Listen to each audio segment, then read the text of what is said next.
era for American cricket began in 2021. There he goes into a dive! What a catch!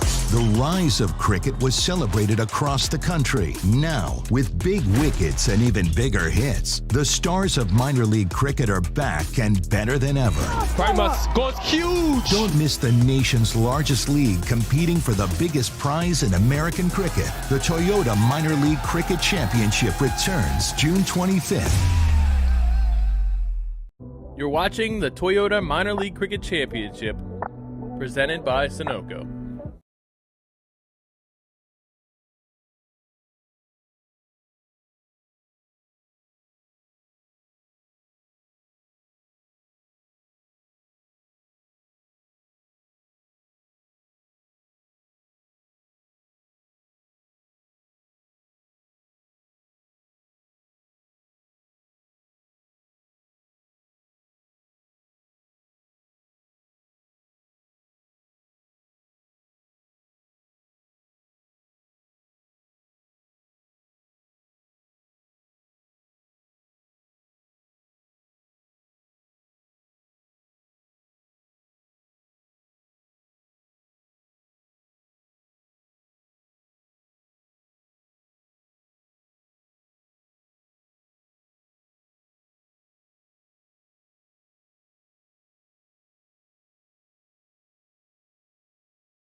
the Galaxy, Orlando Galaxy, they had a lackluster game yesterday.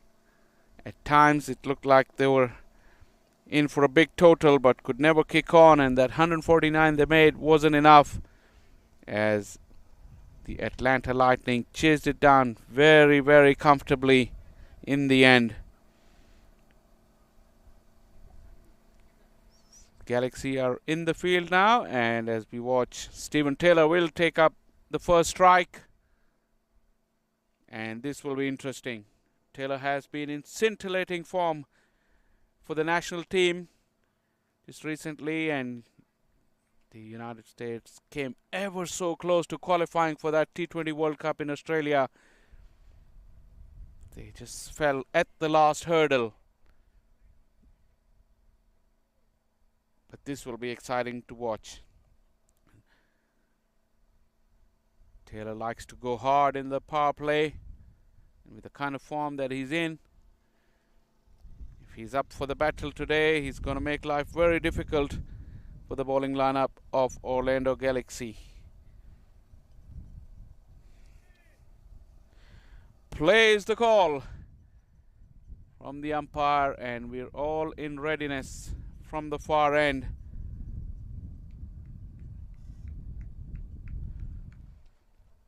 The unmissable figure of Raheem Cornwell at the non-striker end.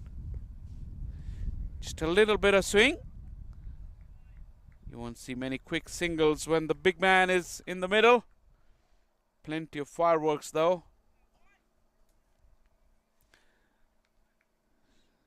Sumit is not express. He's just a medium pacer. He'll be relying on that wind to assist him with the swing, with the new ball.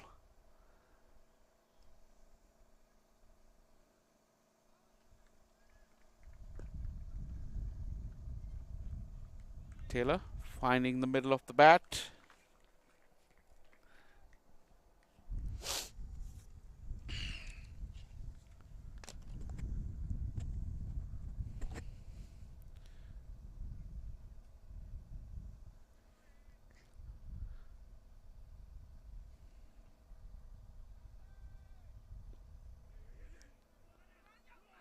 Oh, it's very difficult for Raheem Cornwell to apply the brakes. Big smile on Taylor's face. Keep an eye on Raheem Cornwell at the non-striker end. Look at how difficult it got for him to put the brakes on. The direct hit would have had him. This is definitely not the strongest suit of his game.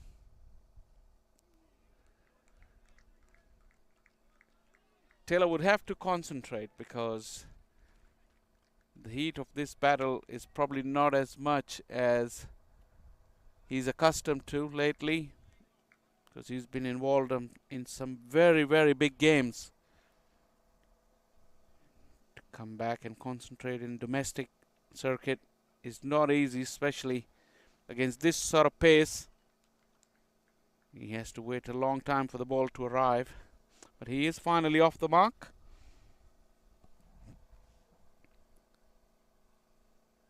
It's not as much case of nerves when players like Taylor come back a step down from international duty to the domestic calendar. It's just concentration. It only comes back when you find the middle of the bat and get your innings going.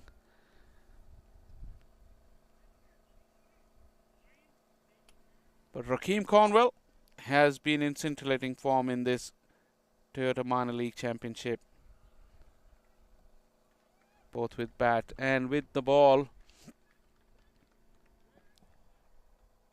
When the big man takes strikes, everybody wants to watch it.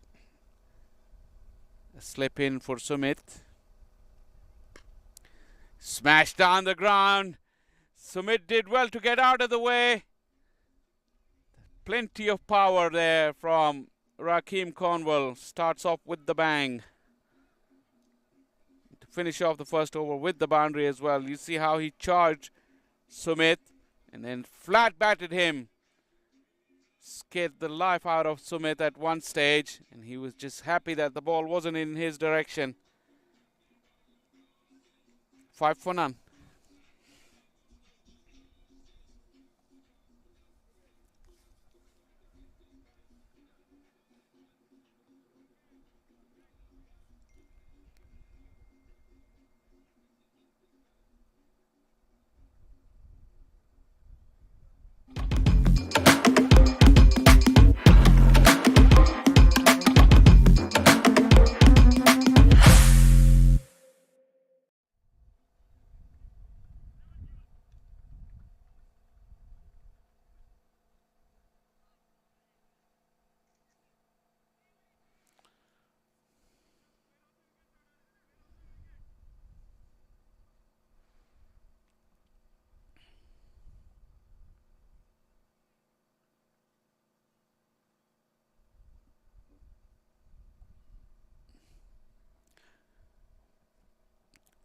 Hardik Desai will take up the attack from the commentary box end. Another medium pacer. Orlando Galaxy really looked like having a very glaring weakness in that department. The spinners did bowl reasonably well. They didn't have a lot of runs to play with, but the seamers really went for plenty yesterday at the hands of Mark Parchment in particular.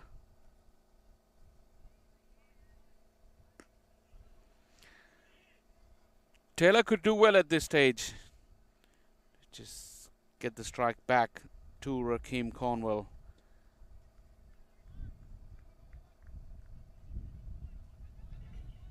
Just to get used to these surroundings. When I say Taylor will do it nicely to give strike back to Rakeem Cornwell. By that I mean that he'll have to get used to these surroundings compared to the big stage that he was at just a couple of weeks ago. And the longer he stays in the middle, he will do that. And in the meantime, he can watch Rakeem Cornwell bludgeon the bowling from the best seat in the house. Long off his back. And deep cover is back. The plan would be to bowl towards the offside of Rakeem Cornwell, because that's where both the sweepers are. But it has just changed as I was speaking, because the long on has come back. So both the straight fielders are back. Desai to Cornwell. He picked it, use of the wrist, hits it over mid-wicket for a 6 with nonchalant ease. As if he was just swatting a fly. Didn't look to put any effort into this stroke. And it flew, look at that, into the hospitality tents there. Rakeem Cornwell is off and running.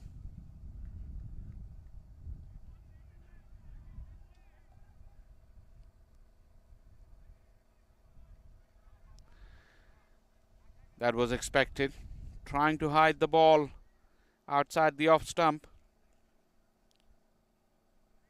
You felt like he came up with a good plan when he had the sweeper out on the offside and it long off.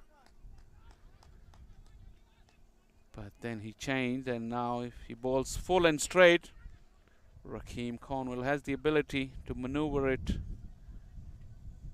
This one is straight to the fielder at long on, or even the bowler went for it himself and dropped it. A horrible mix-up and a huge chance gone a-bagging. At one stage it looked like coming towards long on, but then fielder from mid-wicket got there, but the bowler called himself, and look at that. He was running over his shoulder. It wasn't his catch, but he took the responsibility and flowed the opportunity. Well, this could really be expensive. Not the best pieces of cricket that you'll ever wish to see. A waist height full toss, couldn't time it properly, and a horrible miss.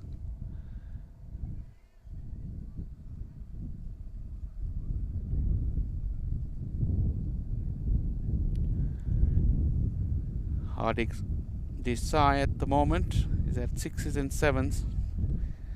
Doesn't know what line he wants to bowl, what plans he wants to have.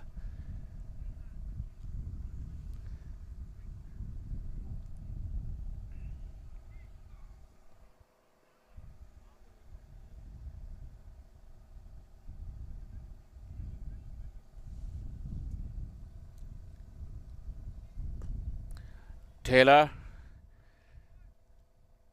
up and over, and a sloppy miss there, but they're not looking for the second run. Even yesterday we saw Orlando Galaxy's ground fielding wasn't up to the task.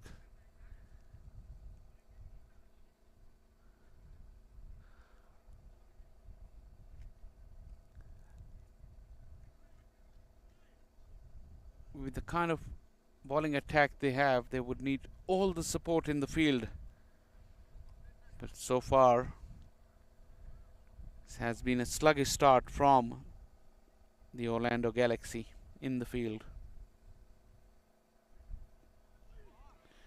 Looking for that full yorker, a little bit of shape.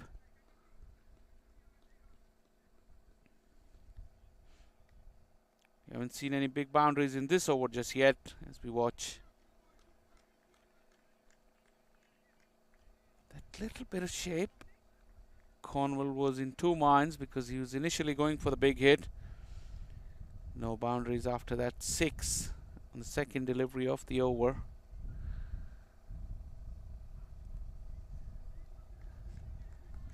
Looks like it's going to be a 9-ball over. Third wide of the over.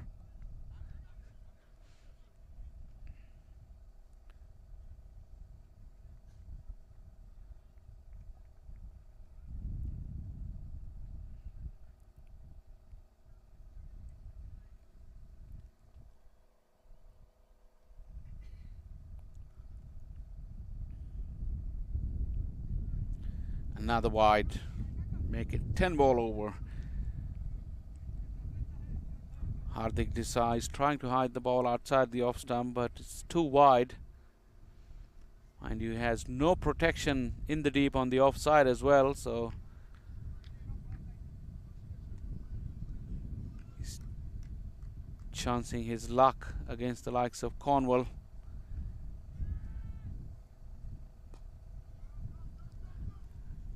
It's gone through the gap downhill, but just a single to Cornwall to finish off the over from Hardik Desai. 14 runs of the over, 2 gone, 19 for none.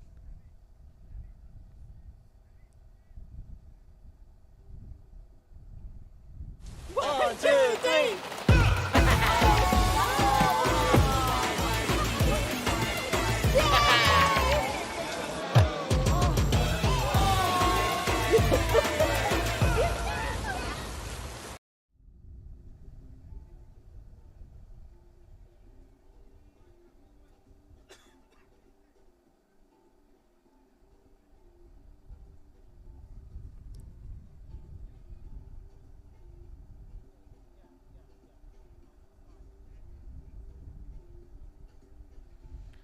It's 2022 Toyota Minor League Cricket Championship presented by Sunoco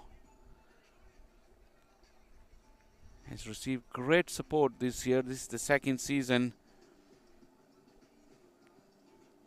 and for the first time this season, Duffer News has come on board as the official sponsor of the tournament as well.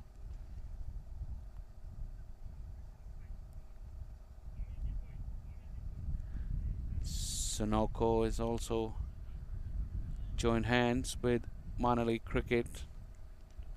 Oh, this is bigger and better from last year, these championships, and we've already seen some exciting cricket.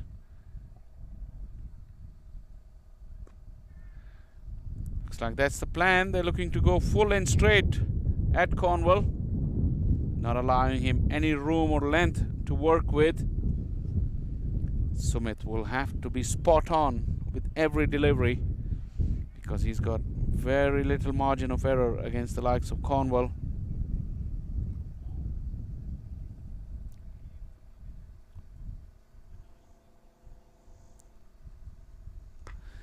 And And that was the length that Cornwall was looking for. And goodbye. Once you provide him with that length at this pace, he's going to jump all over you. And that is exactly what Cornwall did. Had all the time in the world to pick his spot.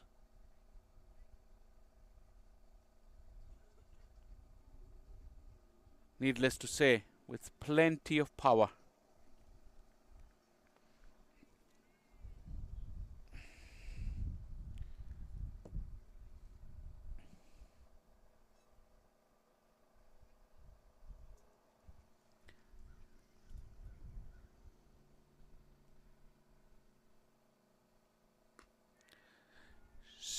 Straight, will it get away from the fielder? It does, and runs very quickly downhill. Another boundary. Cornwall didn't get it off the middle of the bat, but such as his power, he cleared the infield. Hitting towards that side is also with the wind, so that definitely would have helped. As this rolls away, trickles into the fence.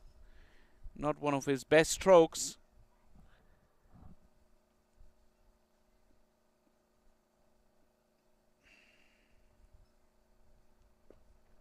This one is straight down the ground. Charging down and got to it on the half volley. Straight as an arrow. Cornwall getting into the groove. Look at how he used the feet and got to it on the full. There was a little bit of shape, but he had enough time to adjust Rakeem Cornwall.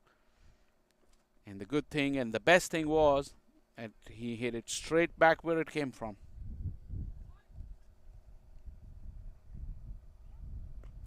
Slow delivery. Slightly scuffed his stroke. Bottom hand coming through because he was clearly deceived by the change of pace.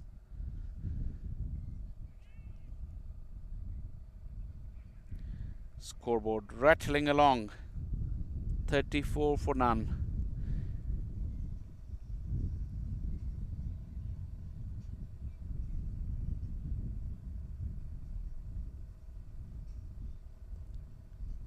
Taylor has been a spectator so far.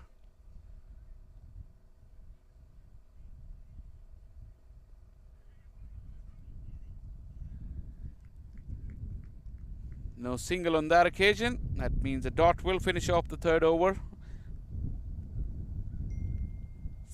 17 runs off it. 35 for none.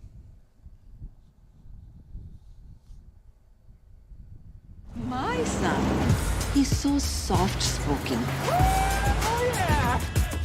Everyone says he's so good-looking, and he never forgets to call. Hi, Mom. Born for your true self. The 2022 Tundra. Toyota. Let's go places. These are the hospitality tents of the home side, Atlanta Fire. They generally occupy that side of the ground in their home games. Further to the right of that, there's a merchandise tent as well.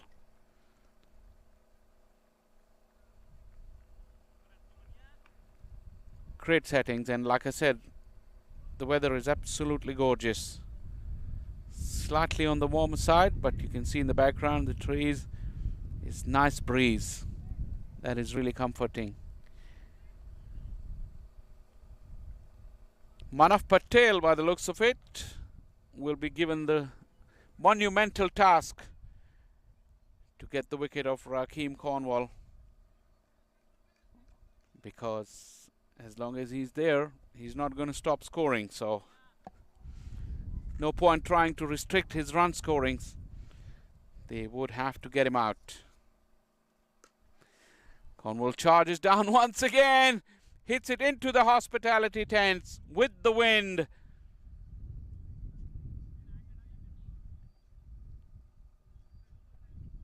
At this sort of pace, against this sort of bowling, Cornwall is $1 million man right now. Once again, not the most pretty looking finish and flourish, as he almost fell off his feet trying to bludgeon that one.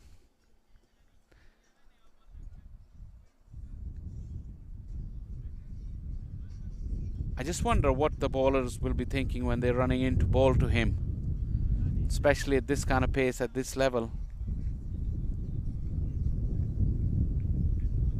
Manav Patel, it's just medium pace. What could he rely on? Just for the big man to make a mistake, I guess.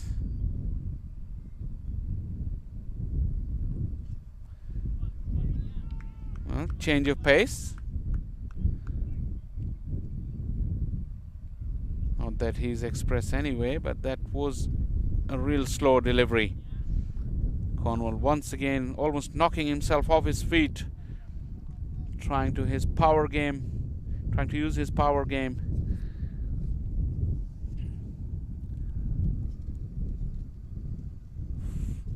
That's a good move. That is a good move. The wicketkeeper coming up to the stumps. That will allow Cornwall to remain in the crease. It's not easy to generate power against these slightly slow medium pace bowlers when you don't have the momentum like Cornwall was generating with moving at them, charging at them. There you go. This one was regulation seam up delivery. Manav Patel, 2-dot balls against Cornwall. He'll take that. And lucky that we're playing on a matting pitch, because his follow through will get him in big trouble if he was to play on a turf wicket. Keep a close eye on Manav Patel's follow through. Run straight down the pitch after bowling. But he's gotten away with 3 dots. Just wondering if we can have another look at his follow through. He may be obscuring the view of the umpire as well at times. And you don't want to do that as a bowler, because you want the umpire on your side and you want to have him a clear view of action. But Manav Patel has really made a good comeback after that first boundary. 4 dots. Cornwall is itching to go big. Another slow delivery. It gripped and turned. Excellent comeback from Manav Patel. This has been a superb over from him. 4 gone, 40 for none.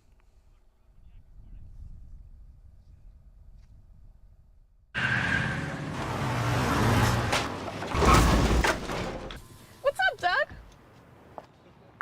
What got into you? At Sunoco, we know how to fuel peak performance. Fuel your best.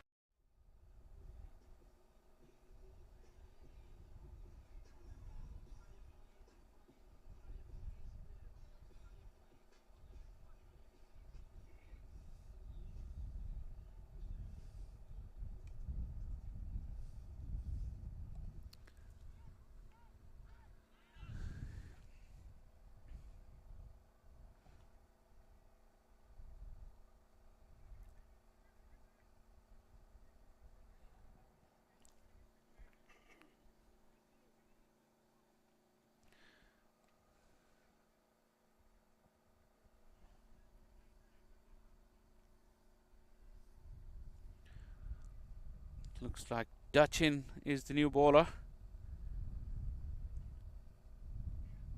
Galaxy relying on their spin once again.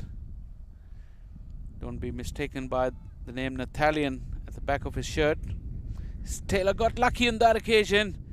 Under edge, could easily have gone on to the stumps. Batting is all about rhythm as well, and Taylor hasn't found his rhythm this morning. And like I said, it's just very understandable, because he's been a part of some high octane cricket recently, and admittedly this is a step down in class what he was involved lately, so it will take him time. That's why Cornwall's knock is very important, and he's gotten away. Atlanta Fire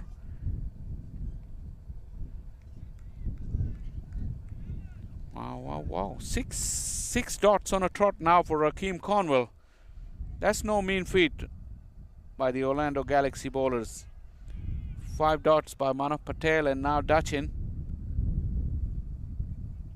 You feel something's gonna give.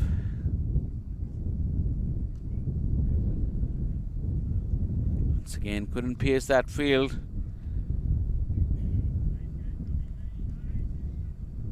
If you see Cornwall's strike rate, 18 of 33, and last 6 of them have been dots.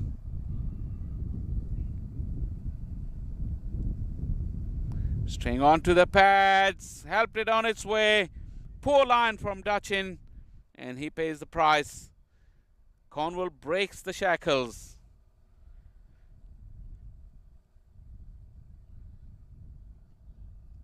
Six dots in on the trot, and now this one badly directed. It was a free hit. 45 had no chance whatsoever.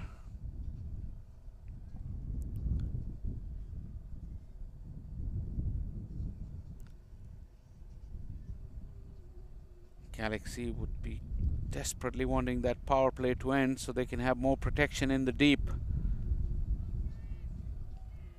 2 deliveries of this over and then another over before they can do that.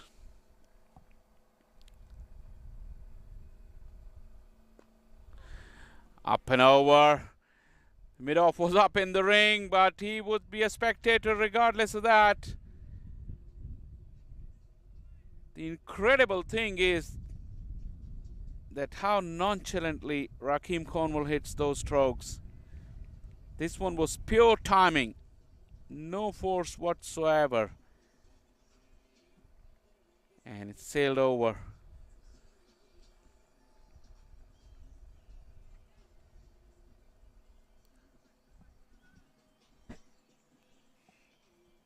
The 50 has been brought up for Atlanta Fire inside the 5 overs.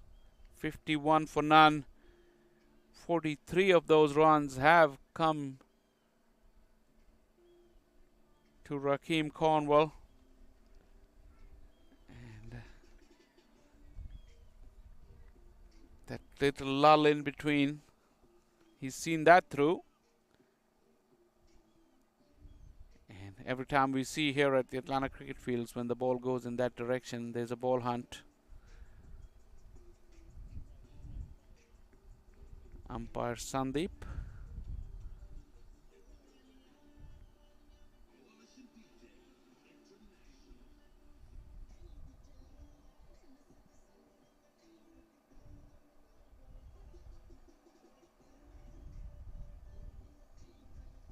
Roddy.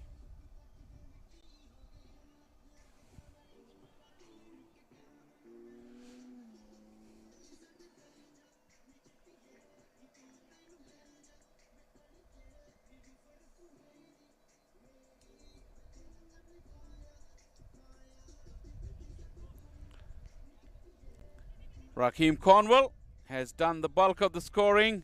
You could see that how fearful that blow was. Sumit got out of the way.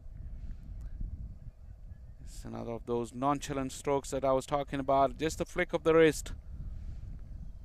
And this one was brute force. As we're ready to go back live. This is not live yet. That's another of his boundary. That's back live now. And Rakeem Cornwall has pierced the gap on that occasion. It was short and wide, quicker delivery. He just waited on it, played it late and got the gap. Finished the over with a boundary, another expensive one. 15 of the over. 55 for none after 5 overs. Look at that. This was quick and wide. Too much weight. Cornwall too good of play to miss out on such a gift. Dachin would be disappointed with that. Atlanta Fire 55 for none. Took that last corner pretty quick. Sir, I need one hand on the roof, one hand on the pump. Timeout for Sunoco Go Rewards. Keep pumping. With new Sunoco Go rewards, when you fuel, you save, because rewards come first.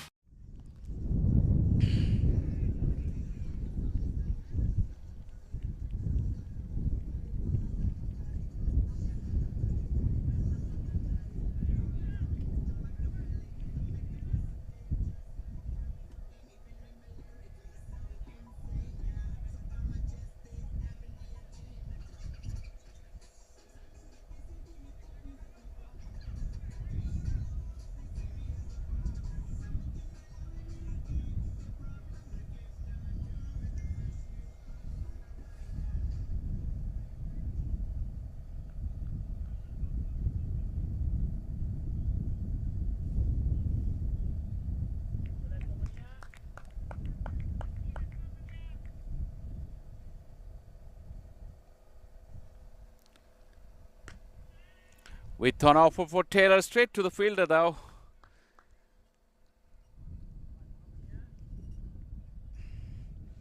Taylor hasn't hit top form just yet in this innings. But he's still in the middle.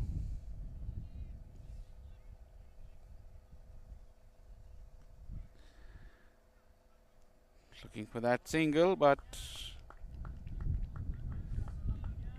Raheem Cornwall is not very keen on running those quick singles. You don't want to blame him for that because he more than makes up for it.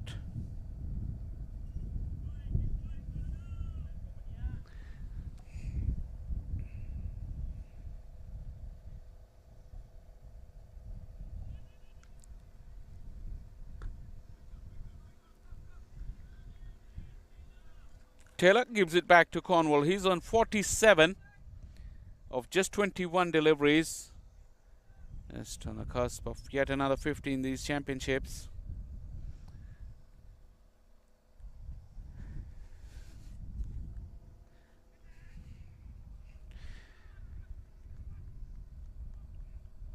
Three deliveries left in the power play.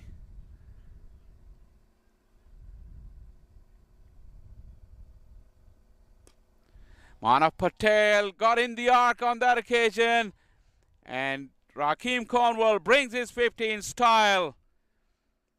Yet another meaty blow from the big man, and brings up his 50 in just 22 deliveries. Studded with powerful strokes. Well played, big man. That's what he likes to do to medium pacers. He walked right across his stumps. He definitely had the area in mind where he wanted to hit that one. 50 of 22 deliveries, 5 fours and 5 sixes. That makes up for 50 runs out of 53 through boundaries.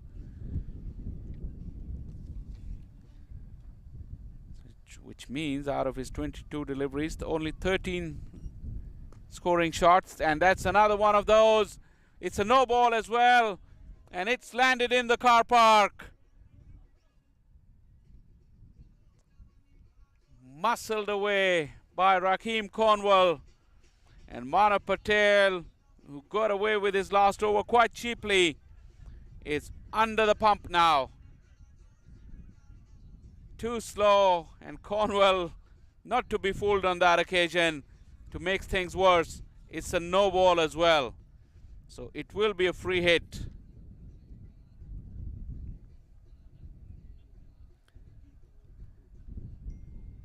Wow, this is another big over.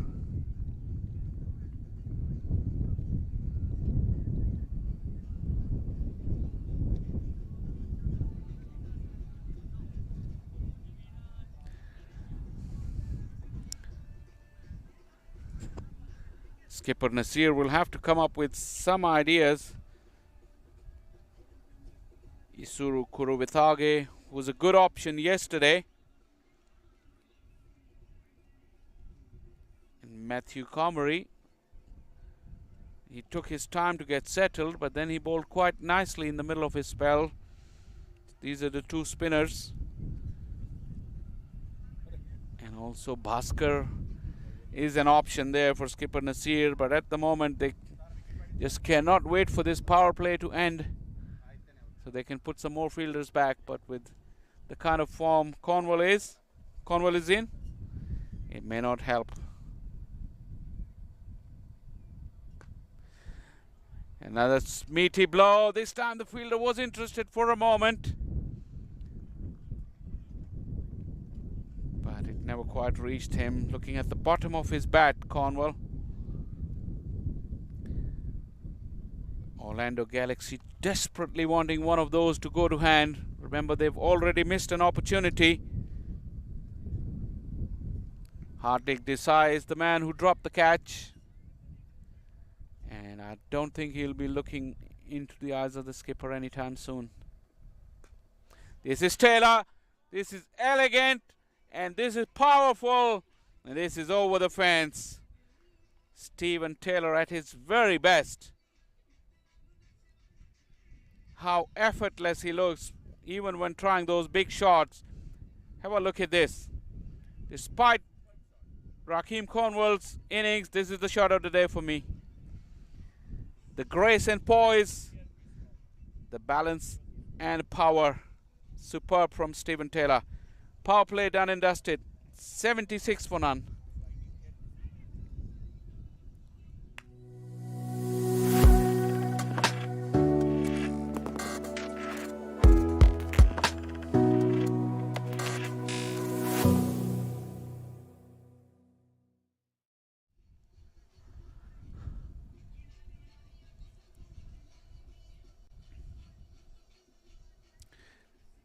(2022) Toyota Minor League Cricket Championship presented by Sunoco here at the Atlanta Cricket Fields, and it's been lit up by Raheem Cornwall's fireworks. Steven Taylor also joining in on the fun, hitting his first boundary of the last ball of the power play. A massive one there for Atlanta Fire, 76 runs in the power play, as we're going to have a look at Isuru Kuruvithage taking up the attack from the far end. Slightly round arm, lower trajectory.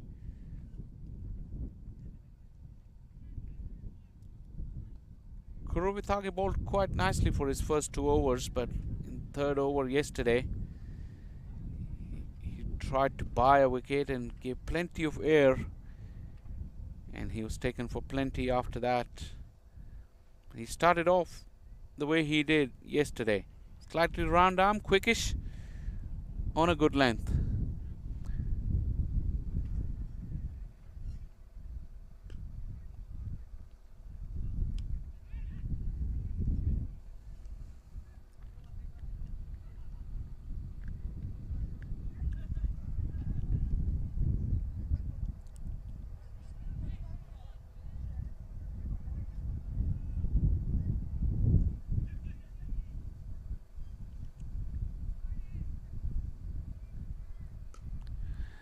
Clearing that front leg, opened up the offside. The sweeper is there.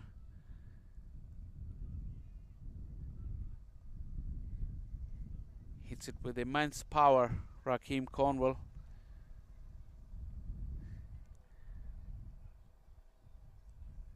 But now that the power play is done and dusted, another round armish delivery. Now that the power play is done and dusted, there's plenty of protection there for Kuruvithage.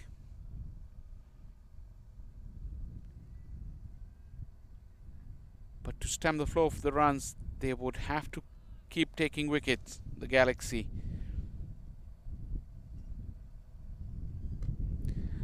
Once again, flighted, give Raheem Cornwall the room that he was looking for.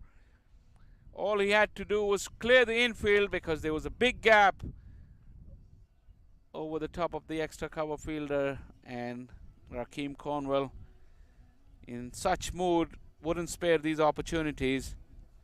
Look at that, it was pretty wide. Allowed Raheem Cornwall to free his arms. He went through with the shot.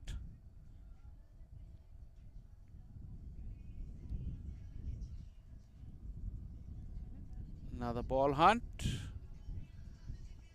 which has been successful rather quickly on that occasion.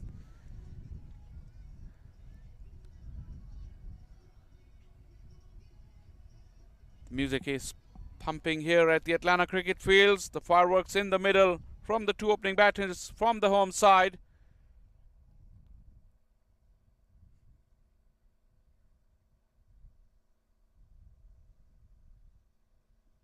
Early morning for some of the hospitality guests. They haven't arrived yet, but I'm sure they'll be here pretty soon.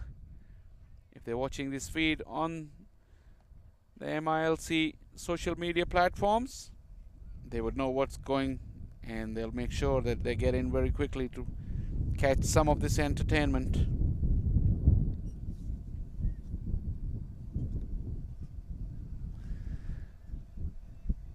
Wicket delivery to finish off the over. Kuruvitage, 10 of it, 7 gone, 86 for none.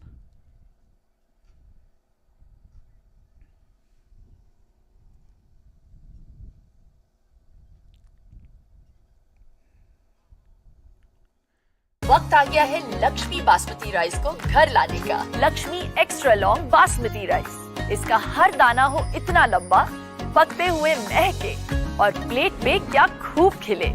हाँ, मेरे घर लाने का।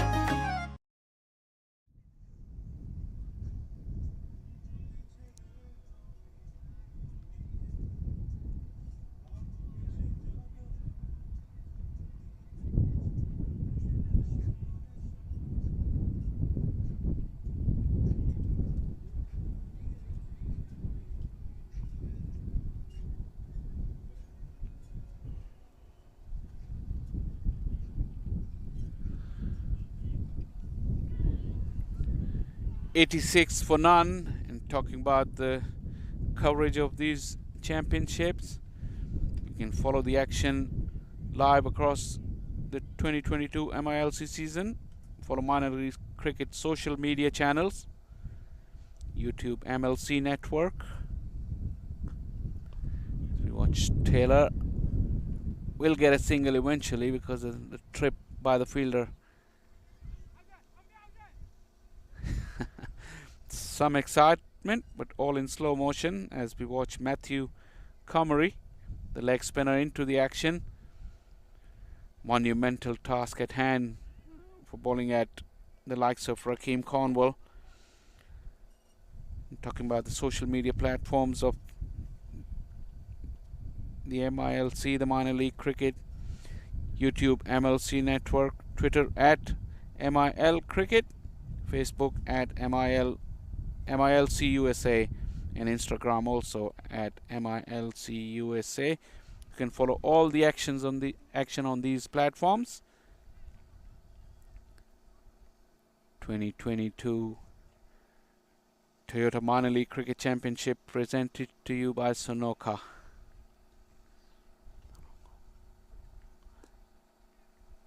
Rather Sunoco, I should say, as we watch Cornwall get another single.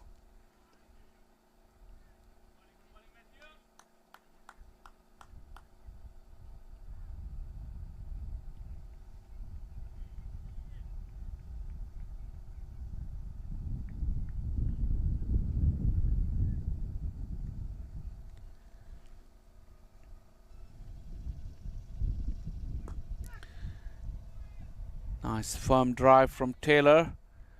Matthews not afraid to flight that ball, throwing up the challenge to these two prolific batters. Very strong wind. If you see, it's blowing from Matthews left to right as you look at it.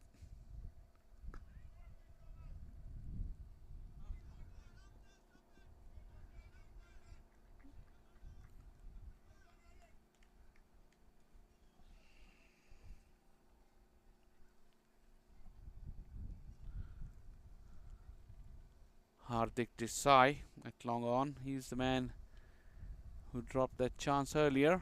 A long hop out of here. Taylor doesn't need second invitation. That's always on the card when a rookie leg spinner is bowling.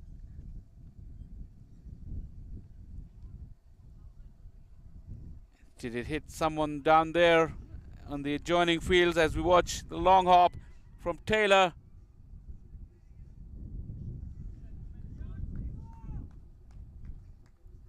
No damage done. Quickly got up on his feet, I think. Or not quite.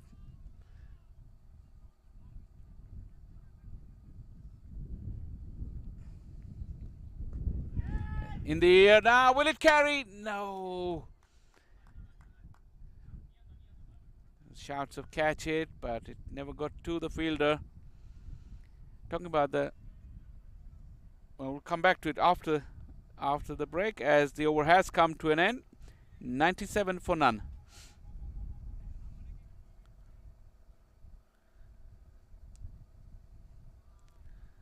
One, two,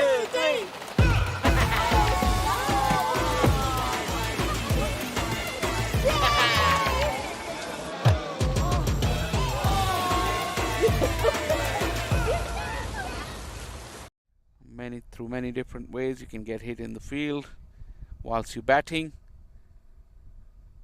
As we watch some of the action from the last couple of overs, this was Kuruvitage taken to task by Cornwall.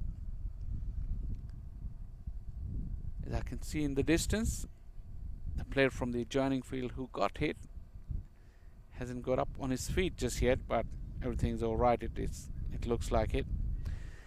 Taylor goes for the big one. Got really beaten in flight. Still went through with the shot.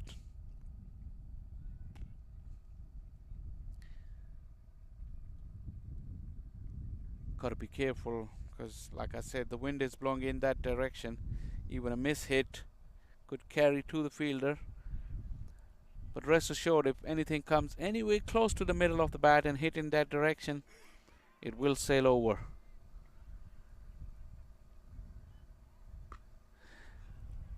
Taylor, or Rakeem Cornwall rather, got onto it in a flash. Too short, plenty of time. And it's raining sixes here at the Atlanta cricket field.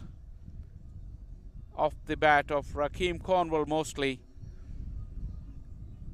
Rang long hop once again, all the time for Cornwall. He's not going to miss out on those. Closing in on a very, very quick 100 there, Cornwall. 76 of just 31 deliveries. And the kind of bowling he's operating at the moment, it can come rather quickly if he doesn't get out. Inside out. Gorgeous this one from Rakeem Cornwall. Minimum of effort. Absolutely nonchalant once again. He's very intelligently mixing up his power game with some pure timing and touch. This one, he just angled the face of the bat to get it up and over and away from that fielder at long off.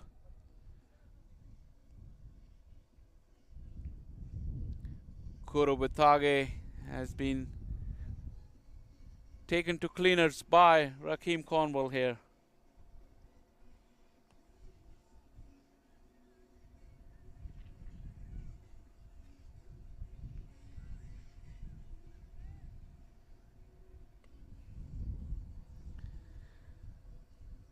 Orlando Galaxy really doesn't know what has hit them. Is always expected when Rakeem Cornwall plays, but you can say they have only themselves to blame for, because that chance that was offered by Cornwall was spilled by Desai.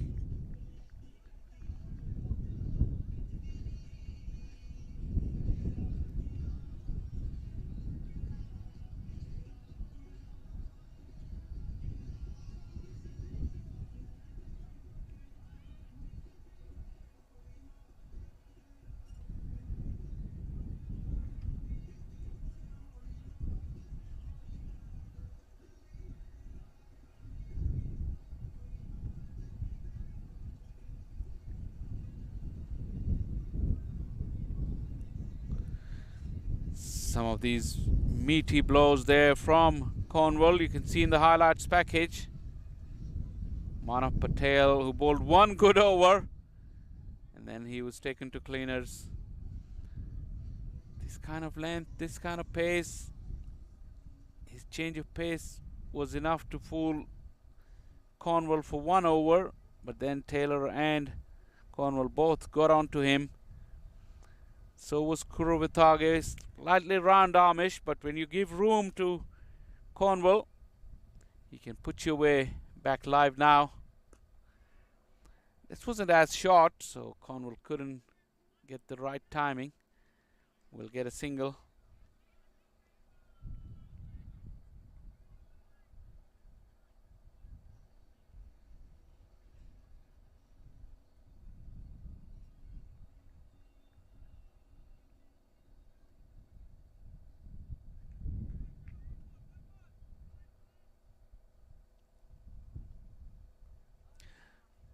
Taylor down on one knee. This is one of his signature strokes against the spin. All too easy for Atlanta Fire at this stage. Taylor finally getting into his groove. He took his time, and now he's hitting the sweet spot of the bat.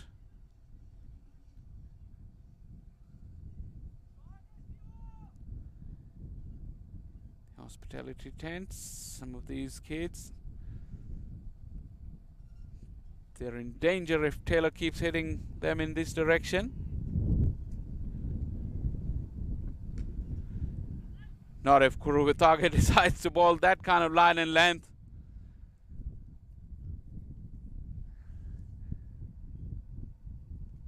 Spectators, though, they will have to keep an eye on the action, as another expensive over has come to an end. 9 overs gone, 116 for none. My son, he's so soft-spoken. Everyone says he's so good-looking, and he never forgets to call. Hi, Mom. Born for your true self. The 2022 Tundra. Toyota. Let's go places.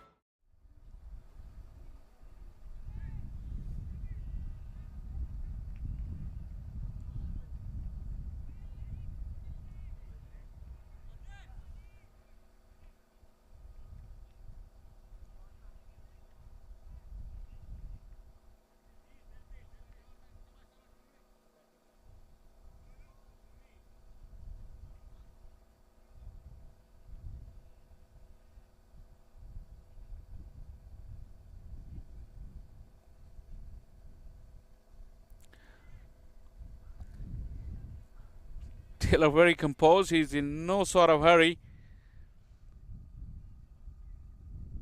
He definitely would be enjoying playing under slightly lesser pressure compared to what he's been playing recently. Just bring out more the enjoyment element of the game at this level for him. Although it is very important, but if you have Cornwall going the way he is at the other end, you can surely enjoy, but it may all come to an end. Matthews under it, takes the catch with the reverse cup, and the celebrations to match with it. He's really happy about it, and he deserved it. He was brave enough to throw the ball up in the air and challenge Rakeem Cornwall. I think he got a little bit of turn as Cornwall was looking to hit it towards the onside. Got the edge, and look at the celebrations. Matthew Comrie, he's taking all the accolades, and he deserved it, but the moment belongs to Rakeem Cornwall, who's played a blistering knock of 83 runs of just 34 deliveries.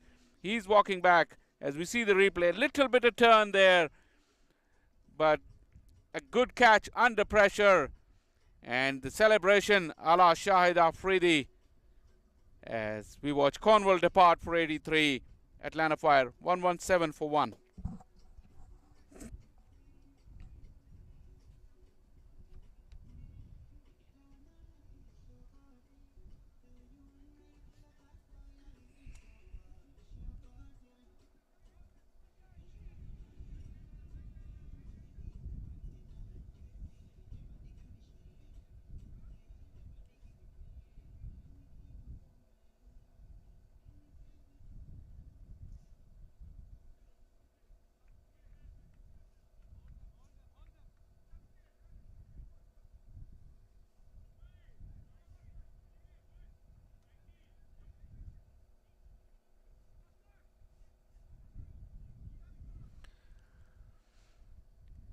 Aaron Jones is the new man in.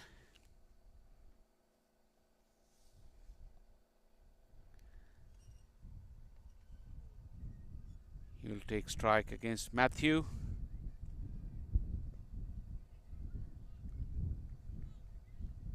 You may just see some sort of normalcy resume.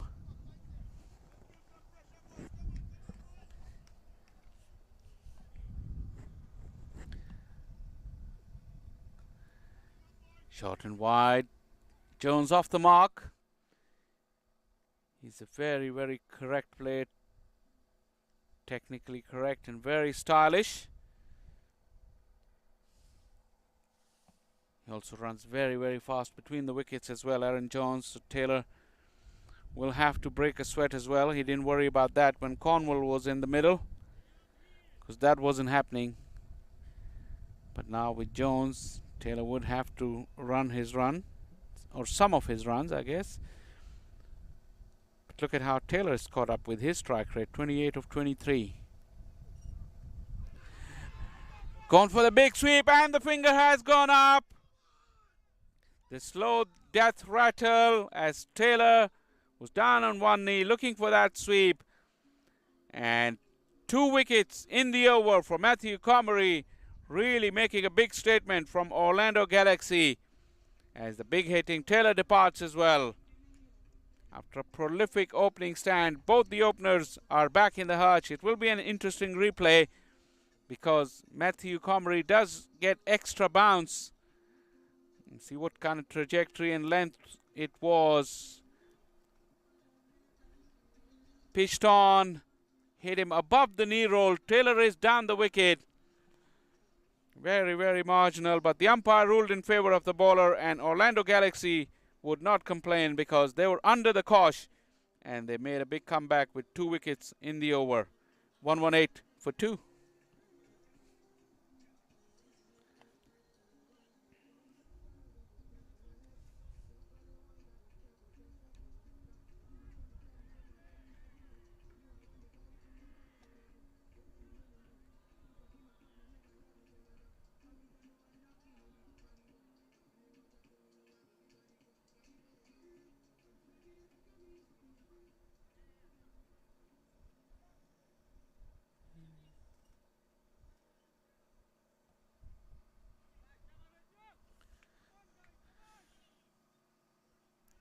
Jamar Hamilton is the new batter. He's also been in good touch when he played. Firm blow down the ground or towards extra cover rather to get him off the mark. At the halfway stage, Atlanta Fire really cruising before this over, but had a slight hiccup with 2 wickets, but still formidable position after 10 overs. 119 for 2.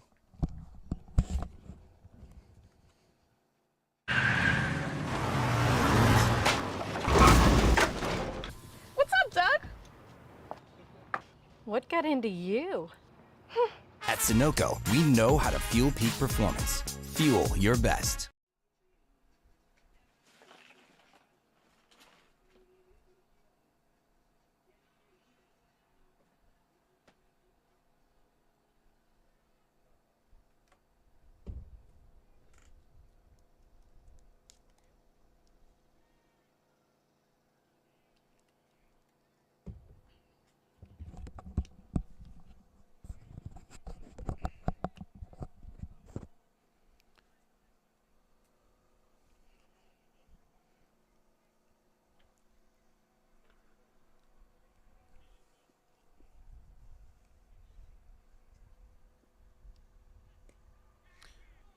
Bhaskar in action straight away, drilled towards the extra cover. It was in the air for a moment, but away from the fielder. Hamilton quickly gets on to the action.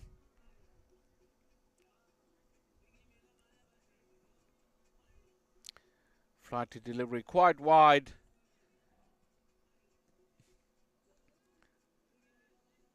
It was catchable height, but was in the gap, so Hamilton quickly into his stride.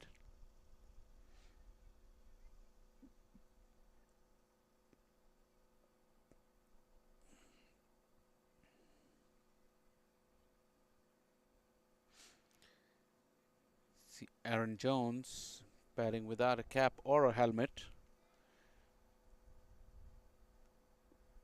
Very rare these days. This one was short, a little bit extra bounce, but he rode it nicely and got it into the gap. Hamilton looks in fine touch right from the get-go. Look at how he manages that bounce. And then he wasn't trying to keep the ball along the ground. He just gave it a fearful thump, and the placement was excellent.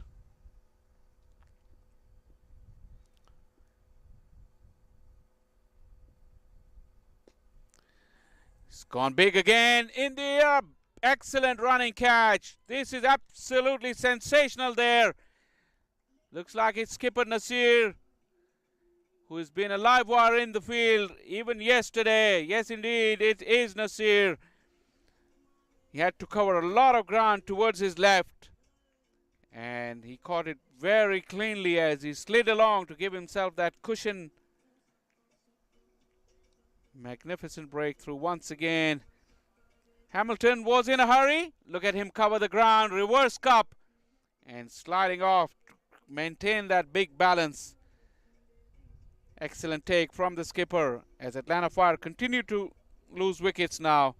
3 gone for 127.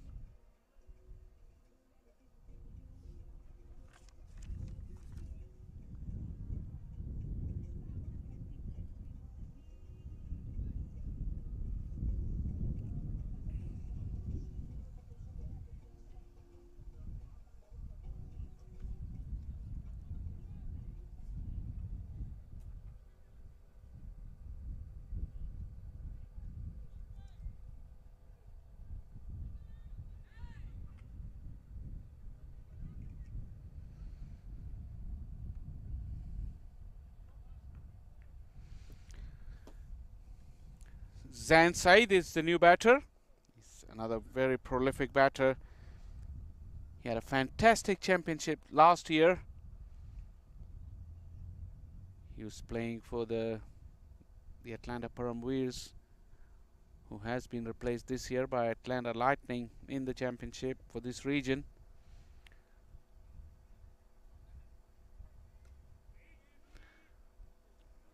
This could be fun too, because Zain Saeed is another of those players. He's very, very busy, and he runs very well between the wickets. So with Jones and Zain in the middle, they really are going to give a run around to the fielding side.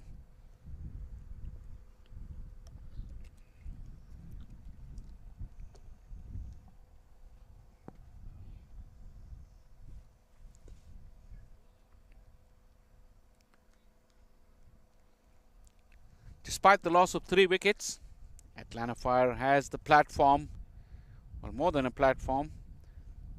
They're in a formidable position still. 3 wickets have come inside 9 deliveries.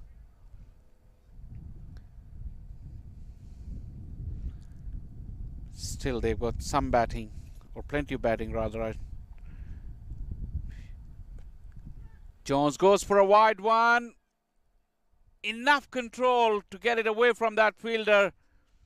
For a moment, it looked like he was just reaching out for that delivery, and it was aerial, but the placement was good. You see him, his bottom hand coming off the bat, and was close enough to the fielder, but no danger for him. A boundary to finish off the over.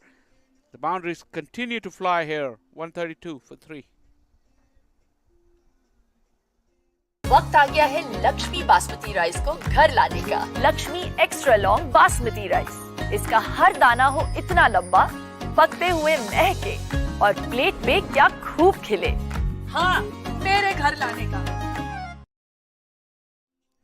Talking about the batting resources of Atlanta Fire, yes, still got Ridwan Palash, Kone Dry, and then Avery Dyer and Amila Ponso.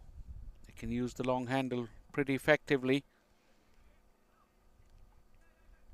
So yeah, despite that mini collapse, I don't see them scoring down with the run rate. 13 runs came in the last over, despite a couple of wickets in the over before. Matthew Comrie, who triggered the collapse, is going to be bowling to Zain Saeed. Shot asking for trouble. It went through the infield. Zain will come back for the second run.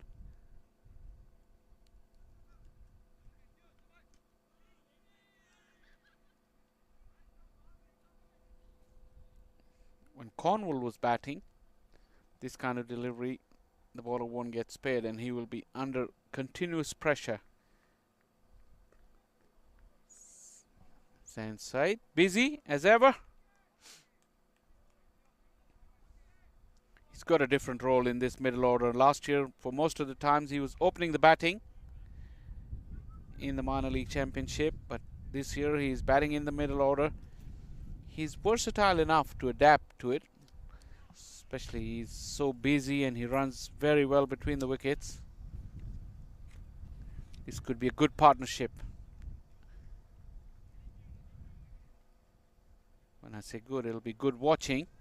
I'm not sure Galaxy would appreciate that if it continues for any length of time. It won't be good for them.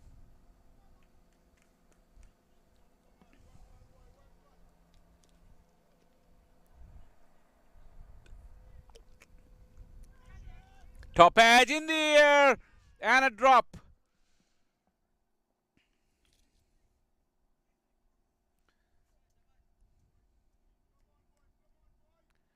Is it Matalin over there? I think. Look at that extra bounce. Jones got underneath it. The top edge.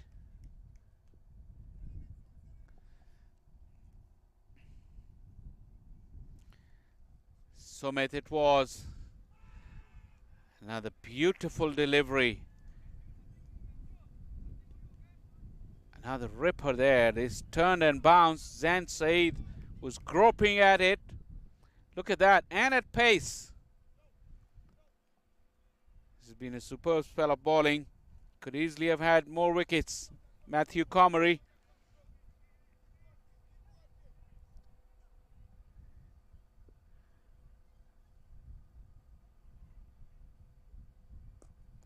Full toss, Zain. Premeditating, I think, because he could have hit it anywhere. Another excellent over there from Matthew Comrie. Very unlucky. 12 overs done. Atlanta Fire, 137 for 3. The slow, short ball.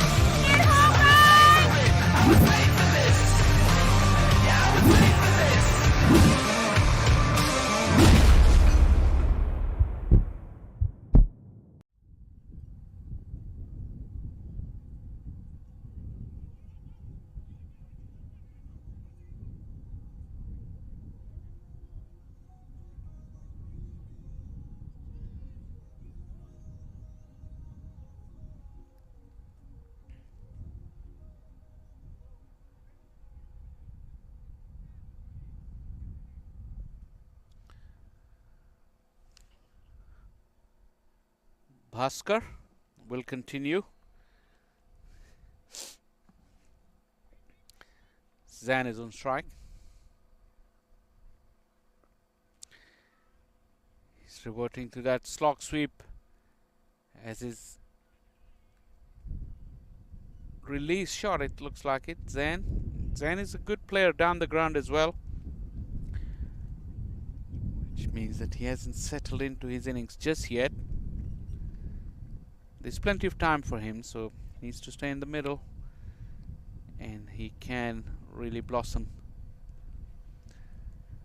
Bhaskar lost it completely. The discipline at times of the Galaxy bowlers has wavered under immense pressure there, but these two, like I said, will bat conventionally, so bowlers do have a chance to bowl to a plan, bowl some consistent areas. And the kind of punishment they took from Cornwall, I think they should be breathing a sigh of relief.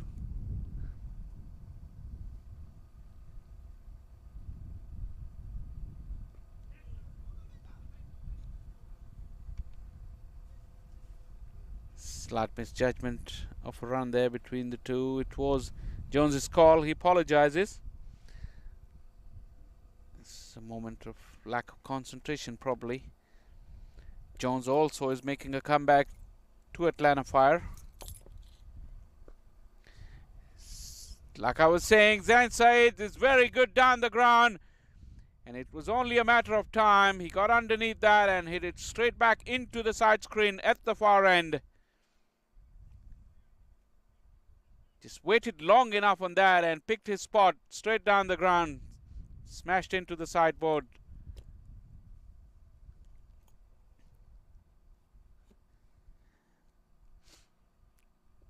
Better option from Zan's side. Quickly catches up with the deliveries as he's moved to 12 now of just 9 deliveries. This is short.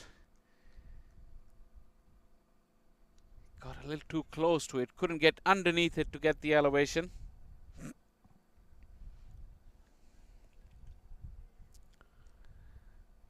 But Atlanta Fire, despite losing wickets, have kept up with the momentum.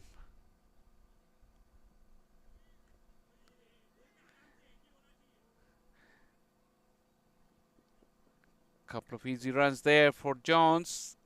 It didn't go where he intended it to, but still will take a couple off the under edge. 13 overs gone. Atlanta Fire 149 for 2. 1, 2, 3.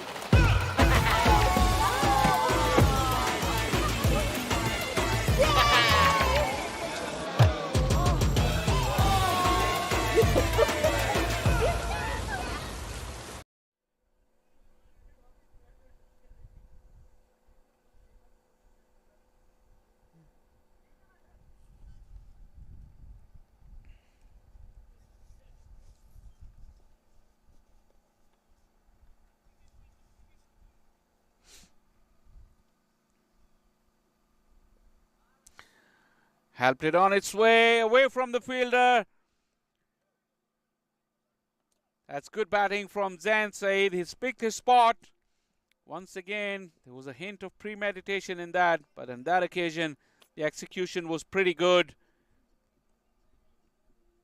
He knew there was a fielder back there, so that flick of the wrist at the end allowed him to play the ball behind square.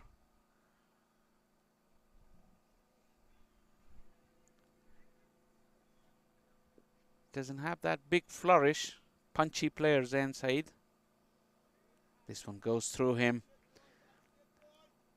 Under immense pressure, you have to say that Matthew Comrie has bowled a magnificent spell so far. Into his final over. Could easily have had 3 wickets. 2 for 23, his work so far.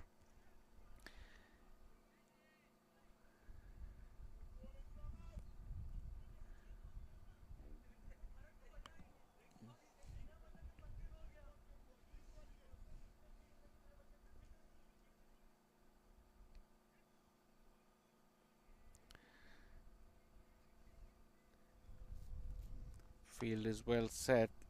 He's quicker through the air today. Even the turn and bounce that he's getting is not real loopy deliveries. They're on a higher trajectory, but they're not loopy, as Jones isn't ready just yet.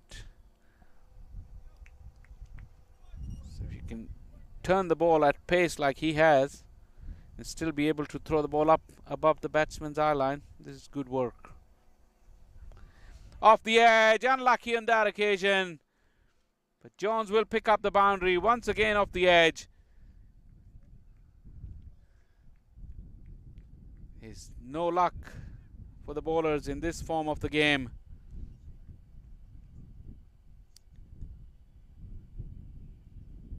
Jones has struggled with the bounce of Matthew Comrie.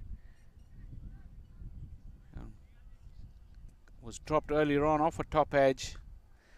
This one's in the slot. He's creamed it away very nicely. Will just get a single.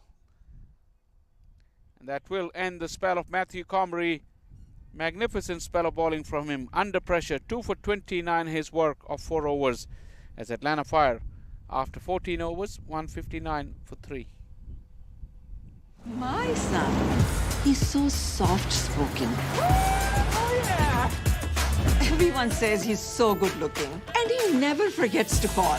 Hi, Mom. Born for your true self. The 2022 Tundra. Toyota. Let's go places.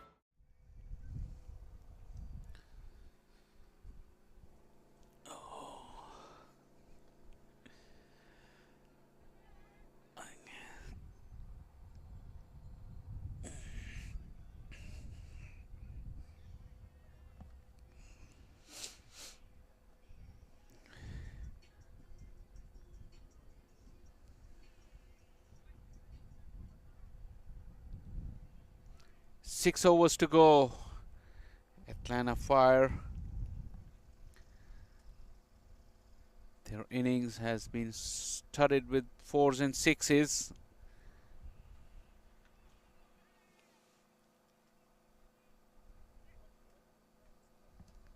We've seen Orlando Galaxy's batting lineup yesterday. And if you look further ahead in the game, the bowling lineup of Atlanta Fire is a very formidable one.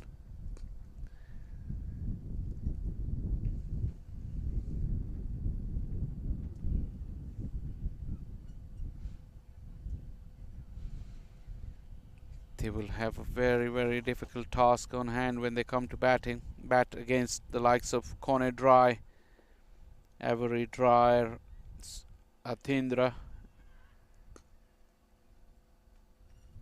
and the spin of Taylor, Rakeem Cornwall and Amila Ponso.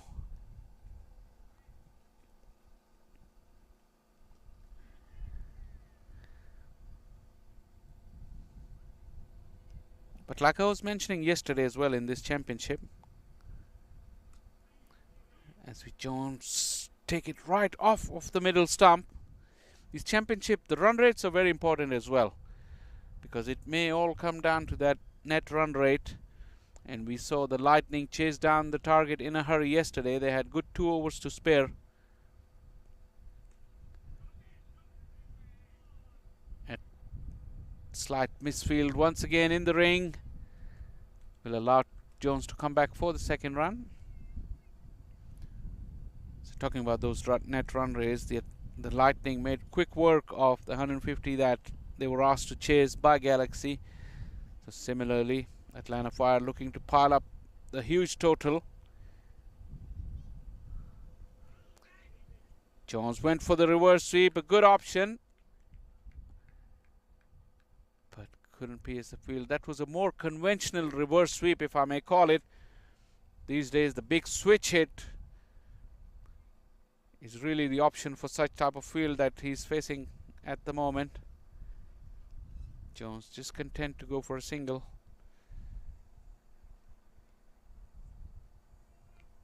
A rather quiet over with no boundaries in it. 15 gone, 164 for 3.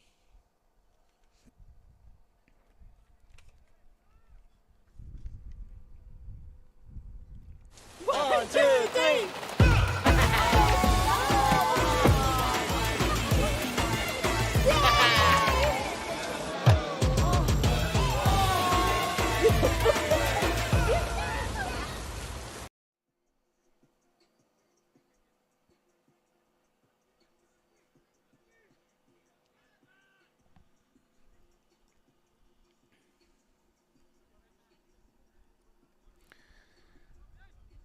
Dutchin is back at the bowling crease after that one very, very expensive over that he bowled earlier.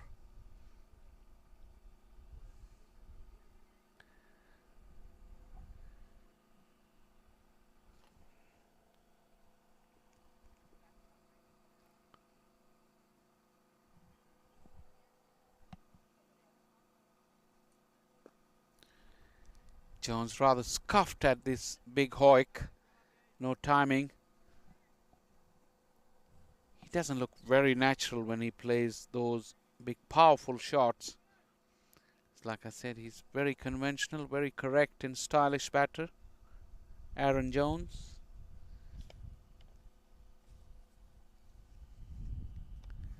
Batting at in the middle order in T20 games. Trying to adapt to add that power game to his string as well. This one, Zain Saeed started to look for the straight field, even this time with the flat bat.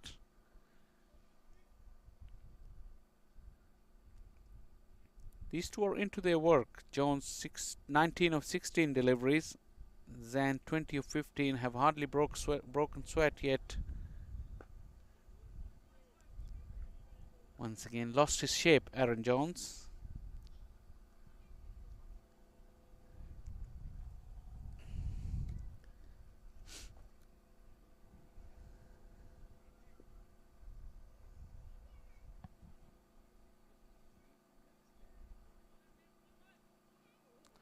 This one was quicker, and that bounce is also a feature of this Atlanta cricket field's matting pitch. When it's a dry day like it is today, it does provide plenty of extra bounce, both for spinners and seamers.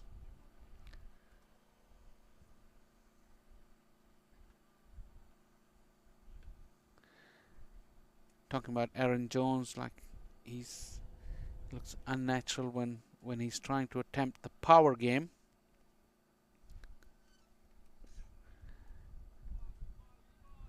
It's another ungainly hoik from Zan. But if you look at Jones's game closely, he's a very, very prolific cover driver of the ball. Can definitely add the lofted drive into his bow, as this one, once again, the finger has gone up. A quicker delivery. Zan got himself in a tangle. The only question was that did he get a bat to it or not? But umpire ruled in favor of the bowler. Dachin has made a good comeback. Just the 3 runs of the over, an all-important wicket of Zan's side. Close look to see that decision. Hit him on the back leg. There was no doubt that it was crashing into the stumps. The only doubt was if he did get a tickle or not, but umpire said no. Zan gone for 20. Atlanta Fire after 16 overs, 167 for 4.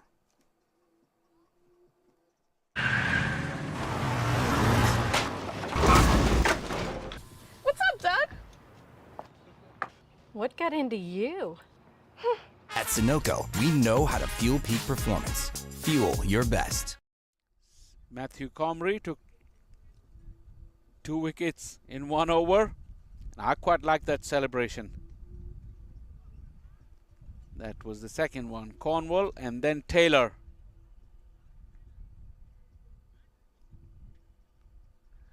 This wicket belonged to the skipper, who took a fantastic catch, Nasir. And that's the latest one. Zan side gone for 20.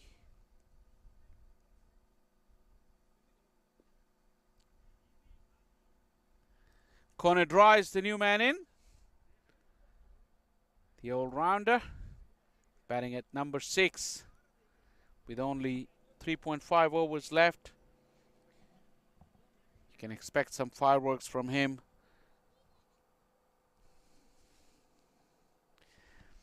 Jones can continue to bat the way he is because of all these wickets falling around him. He needs to be there towards the end.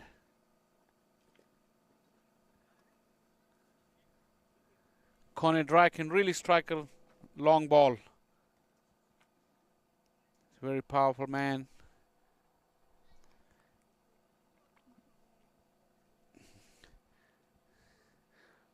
It's a good comeback there from Galaxy in the last couple of overs. Jones gets another single. The comeback was triggered by Matthew Comrie with his 2 wickets. If he had got Jones as well in that spell, who was dropped by Sumit,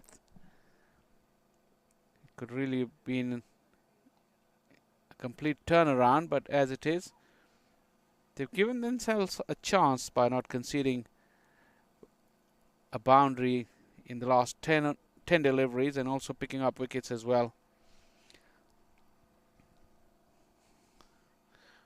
We know in this day and age in T20 cricket, 200, chasing 200 wouldn't phase the batting team. But at one stage, Atlanta Fire were looking to get up to 220, 230. That will put you out of the game even before your batting starts, especially against these formidable bowlers that Atlanta Fire possess.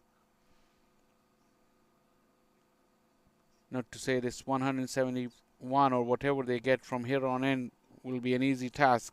It will still be very difficult, considering what it was looking like just about 15-20 minutes ago. That projected score has really come down. Slight issue with the ball. We've seen the ball change its color because of the red clay of the square that we have here. And I think the umpires have decided it's about time to change it. This used to be a regular feature when one ball was used in international cricket, in 50-over international cricket. Around about 34, 35 overs, they used to change the ball because of exactly same reasons of decoloring. I think they've got the rings out as well, so something to do with the shape of the ball maybe. Haven't seen that in this league before. Take this opportunity to mention that you can follow the 2022 Minor League Cricket Championship presented by Sunoco. You can follow on our social media platforms, the Minor League social media platforms.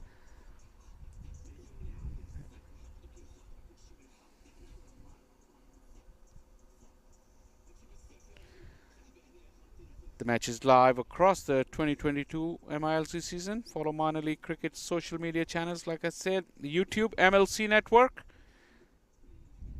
Twitter at MIL Cricket, Facebook at MILC USA, and Instagram at MILC USA. All the action from across the country you can see for this Toyota Minor League Cricket Championship presented by Sunoco. And also on board are the tournament official sponsors for the very first time this year, Dafa News. They've joined hand with Minor League Cricket as well to bring this fantastic tournament to you all across the country. As Jones got onto it in a flash, slightly short from Kuruvitage, and Jones has broken the shackles.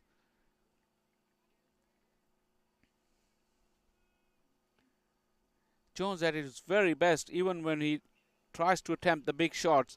He maintains his shape and his balance. Looks very effortless with his solid connection. Atlanta Fire needed it because for the previous 10-11 deliveries, they was really pinned down. Hardly any boundaries in just singles. As Jones has gone in the air and dropped. This is one of his areas, but this was a sensational effort there from the fielder.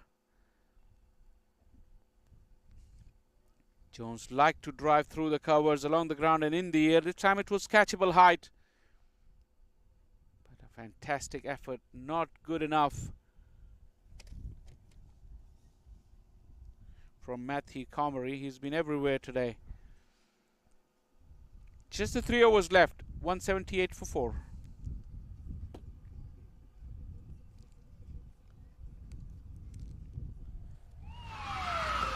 Took that last corner pretty quick. Sir, I need one hand on the roof, one hand on the pump. Timeout for Sunoco Go Rewards. Keep pumping. With new Sunoco Go rewards, when you fuel, you save, because rewards come first.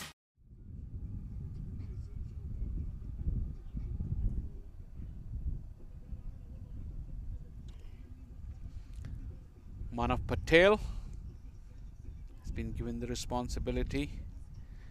Kuruvitage finishing off his spell, none for 45 of his 4 overs.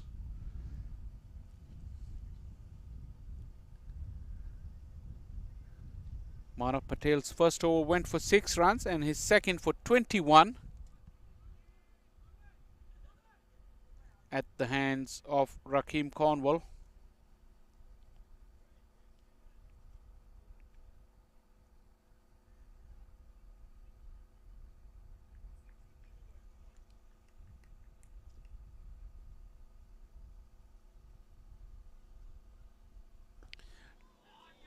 This is glorious. This is absolutely wonderful from Aaron Jones. The lofted extra cover drive. There's none better sight in the game of cricket to see someone execute this stroke as good as Jones has just done. Look at his shape, his balance, and all the way.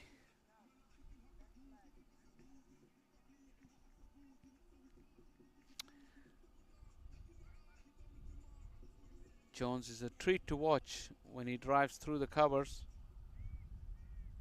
Like I was just mentioning a couple of overs ago that If he can add this lofted drive into his game, it'll be very handy in this format as well. This is where it's when he tries to force the issue. Almost lost his shape. It didn't look very pretty either.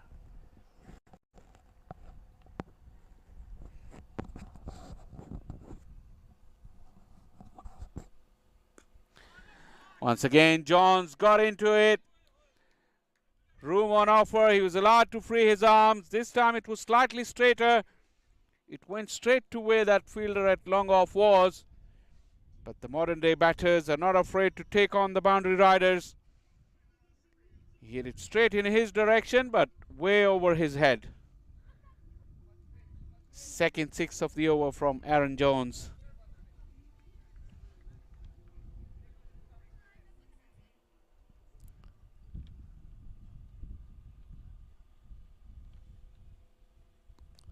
This time waited very nicely on it. That ball flying across this outfield, which is very, very fast.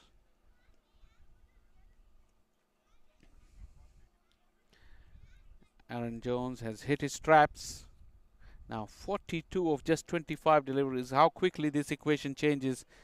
The strike rate has really been upped with a couple of big blows by Aaron Jones.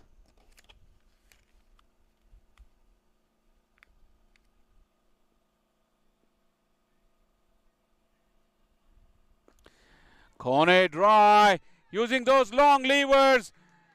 A flat six with the flat bat. Really got onto it. Look at that, it was not a half volley. He just flat batted it. He's a tall boy with long reach, long levers. Making full use of that. Just to the left of our commentary box. He's raining sixes once again after a brief halt in the middle when Matthew Comrie was bowling. Orlando Galaxy has been put to sword once again. 3 sixes in the over. Manav Patel, 2.5 overs, none for 46. And remember, he had given away only 6 runs in his first over.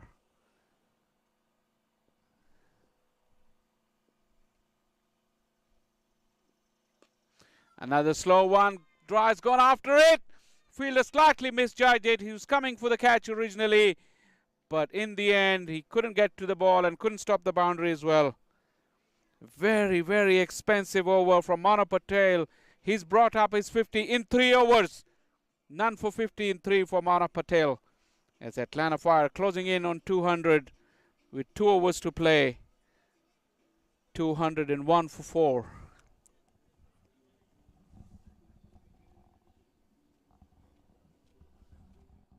वक्त आ गया है Lakshmi basmati rice को घर लाने का। Lakshmi extra long basmati rice. इसका हर दाना हो इतना लंबा, पकते हुए महके और प्लेट पे क्या खूब खिले।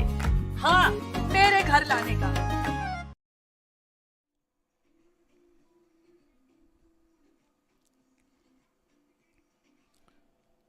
I don't envy the task of Orlando Galaxy's bowlers. Now the ball has been given to Bhaskar.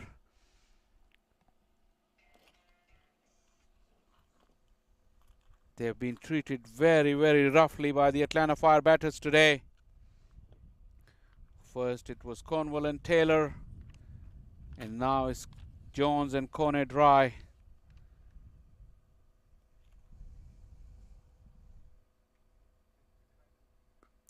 Slog sweep with the wind, and Jones has cleared the fence easily.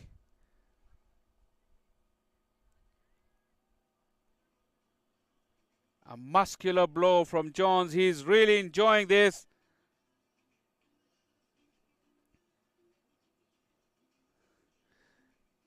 Flight, the length was there. Jones picked it up very quickly. He's moved very quickly to 48 now of 26 deliveries. Just 2 away from his 50. Straight down the ground. He had to fetch it from way outside the off stump. Nasir safe as houses. He's been outstanding in the field, the Orlando Galaxy skipper, and that was a rather easy catch for him. But Jones's innings has come to an end.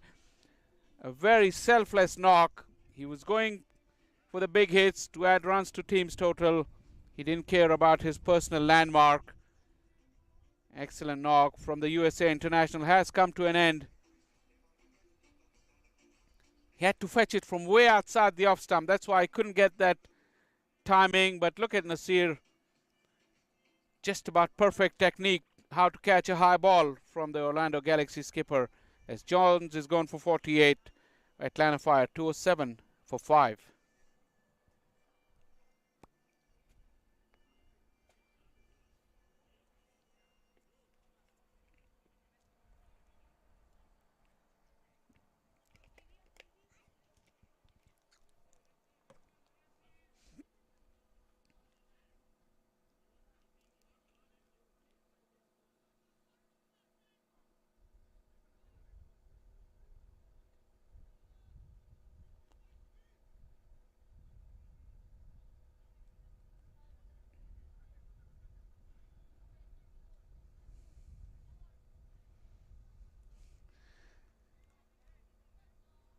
Wow, that was very, very wide. Look at corner dry. He's suggesting to umpire he should start batting on that tram line. That was very wide, and corner didn't have any movements before the bowler had bowled. Swing and a miss.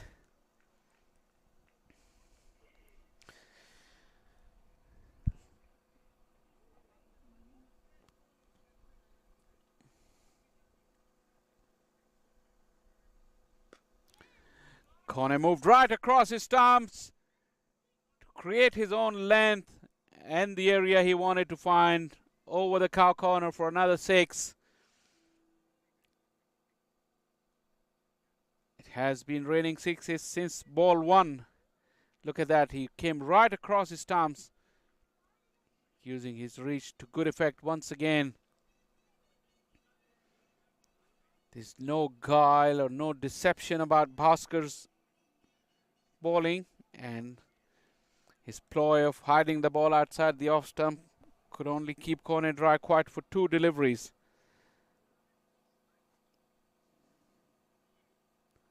He's almost missed the cut strip, and that is a no ball as well. So that will be a free hit. This time corner really moved across his stumps, so he tempted him to bowl wider, but it was too wide.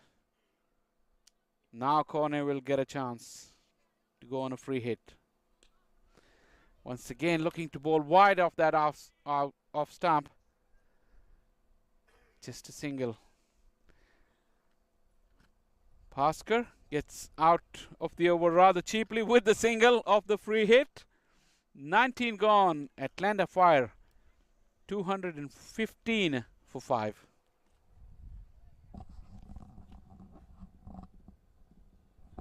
One, two, three.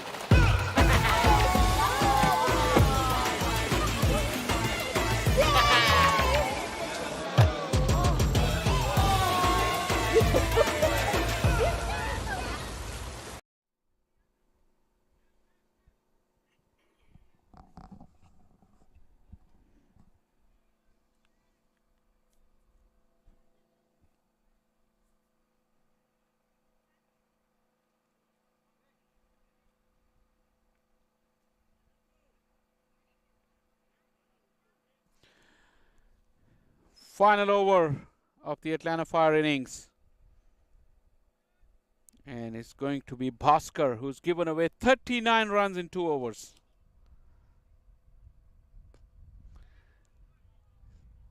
This time Kone couldn't get underneath it to get the elevation. It traveled very, very quickly to long on, but just a single.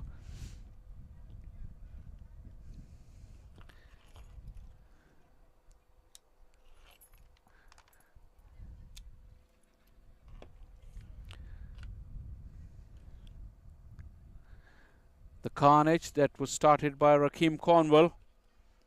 Corner dry, and now Avery Dyer are looking to put finishing touches to that. Avery Dyer also hits a very long ball. Just like that.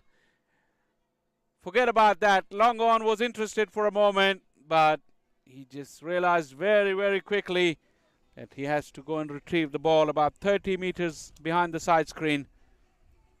As Avery Dyer, a nonchalant just flick of the wrist. It wasn't a half volley. To have hit it in that direction with that much power really shows the strength of the man.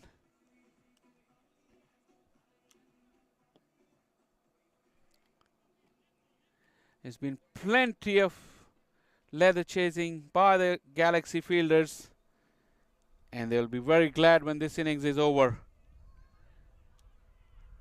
Some more chasing there in the deep. Couple of runs. Dyer will keep the strike. Quickly moving out of the Nelson's figures. Now it's 224 with 3 deliveries to go. Look at Dyer's grip. He's holding the bat from the bottom. Very tight bottom hand grip. He's looking around the onside field. But instead he went straight. The best area in the ground to hit. But this is sensational fielding. Excellent fielding. Manav Patel moved very, very quickly. Credit to Galaxy. They're still fighting hard. I mean, the amount of punishment they got today, you would think they will be hoping for the innings to get over. But Manav Patel still good enough. Once again, he'll be called in action.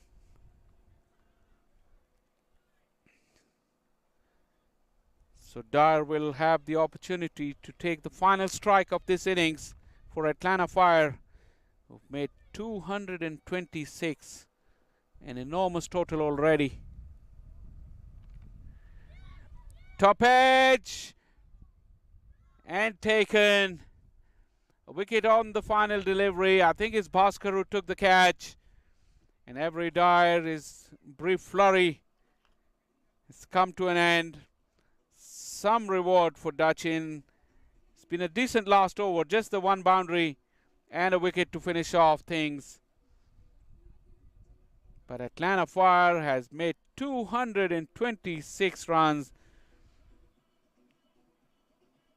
Plenty of 4s and 6s throughout the innings. In the end, they finished with 226 for 6. Coney Dry remaining unbeaten with 21, but this batting card was dominated by big Rakeem Cornwall, who made 83 of 34 deliveries. A 100-run opening stand between him and Taylor, who looked good towards the second half of his innings, found his groove after coming back from national duty. So did Aaron Jones. He made a polished 48. Zan Said made 20 and Coney Dry 21 not out. With bowling, Matthew Comrie towards the end was really the standout bowler. 2 for 29 of his 4 overs. He could easily have picked up more wickets. His spell of bowling really put the brakes on only briefly in that innings. But either side of his spell, it was complete and utter carnage from the Atlanta Fire batters. Some of the highlights. Taylor's lofted on drive was one of the shots of the day. Rakeem Cornwall's innings was full of power and muscle. That was the most aesthetically pleasing drive over extra cover. Taylor put the bad ball away and in the process hit a fellow cricketer playing on the adjoining field. Everything was all right though. There was plenty of gifts from Orlando Galaxy to the Atlanta Fire batters, and they gleefully accepted that. Well, as players are taking break here, we'll take a short break as well. We'll come back with the run chase in just about 15 minutes.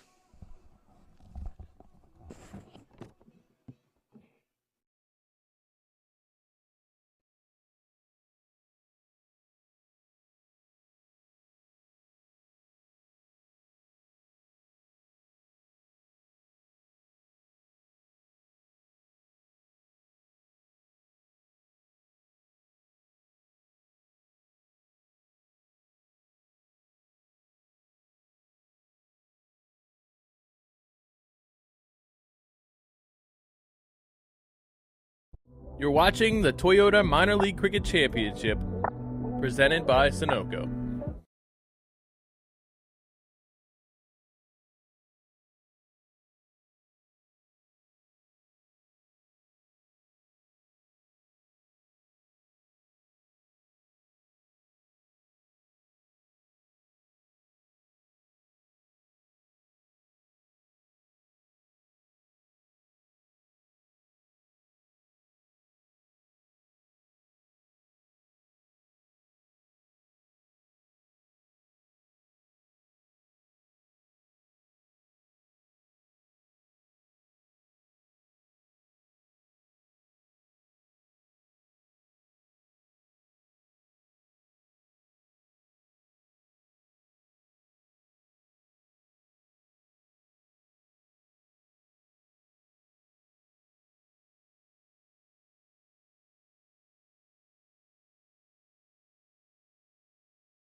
Rory. Am I on?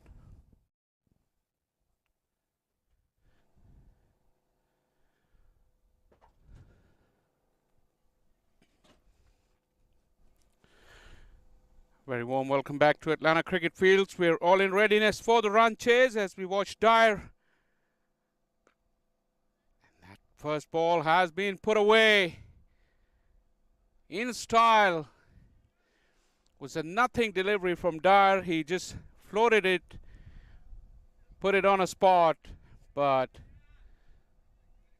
he's treated rather harshly by Patel, I think. Just cleared his front leg and gave it the almighty hoik.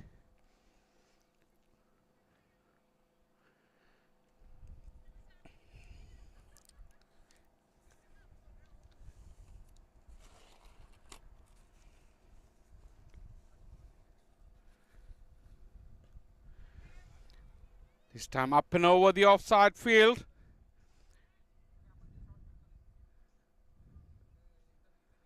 Couple of runs there for Mithul Patel. He's gotten himself off to mark this similar way as he did yesterday.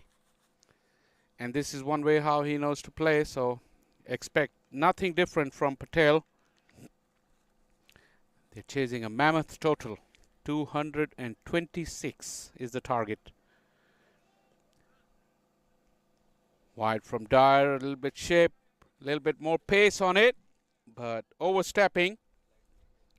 That will be a free hit.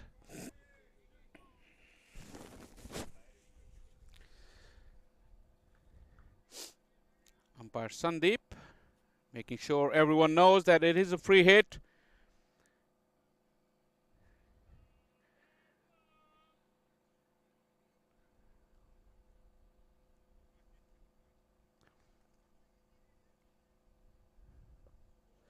Onto the pads. A free hit, and a free hit indeed. Leg stump half volley put away in style by Patel. It's a very, very good beginning to the innings for Orlando Galaxy.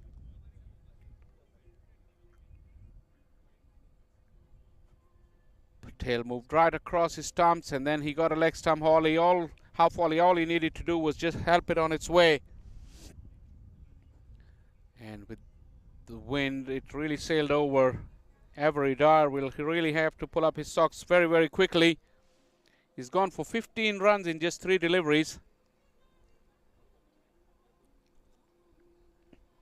At his very best, Dyer is very, very sharp.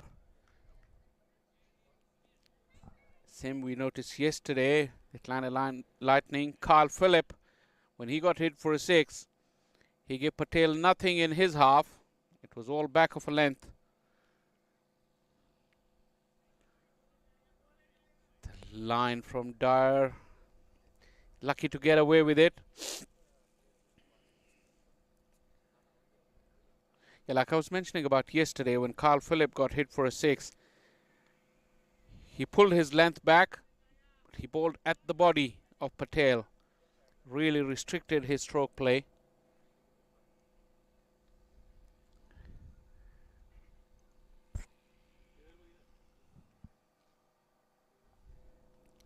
Slip has been removed now.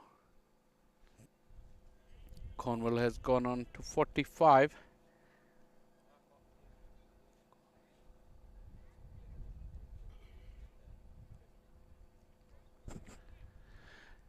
Atlanta Fire, Aaron Jones is back as captain after the national duty. Zain Saeed was deputizing in his absence. And the wide delivery, very marginal. And when Zain was unavailable, Amila Aponso got the opportunity. He got the opportunity to captain Atlanta Fire. So they've already had 3 captains. And the ever-present Conor Dry from last season, he was the skipper throughout the competition.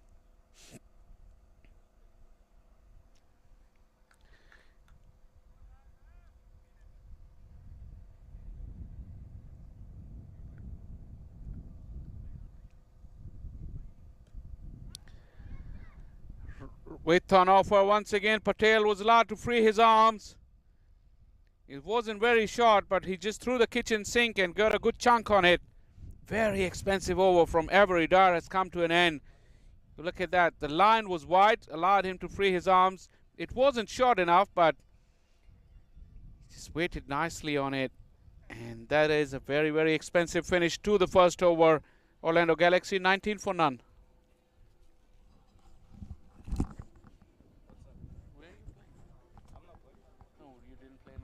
My son, he's so soft-spoken. Oh, yeah. Everyone says he's so good-looking, and he never forgets to call. Hi, Mom. Born for your true self. The 2022 Tundra. Toyota. Let's go places. Yes, 20 overs, one gone already. Yes, I'll come in. Okay. Okay.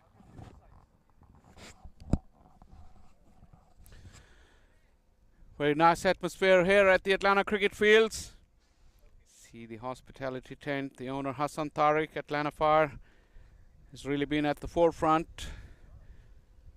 This minor league championships.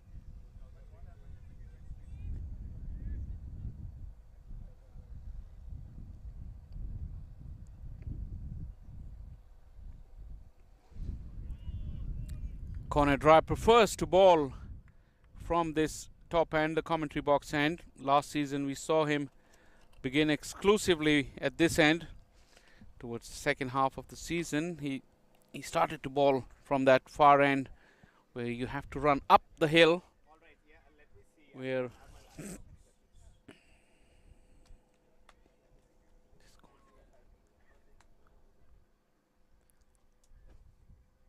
Corner Drive will test Patel, because I don't think Corner Drive will give him anything full.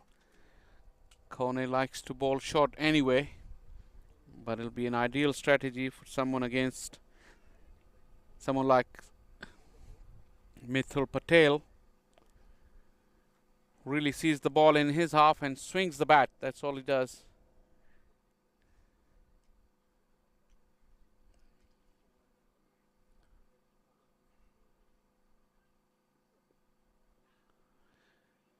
And following the batter as well, off the back of a length. Immediately spotted something.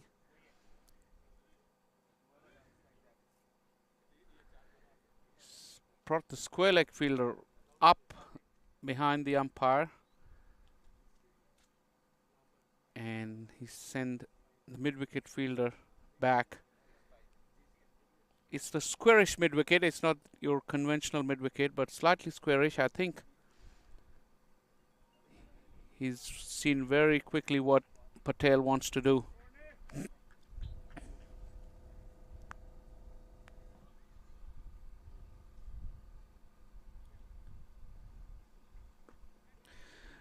Fuller delivery, slightly slower. Stephen Taylor, safe as houses, under the high ball. Never looked like dropping it.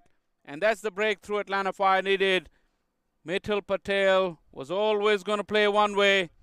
Foxed with a very, very close, clever, slow delivery from Corner Drive. And Orlando Galaxy has lost their first wicket. Keep an eye on that change of pace there from Corner, slightly slower. And Patel, as soon as he hit it, he knew he was in trouble. And Stephen Taylor made sure it stayed that way. As Patel walks back for a breezy 18 of just 9 deliveries. Galaxy 20 for 1.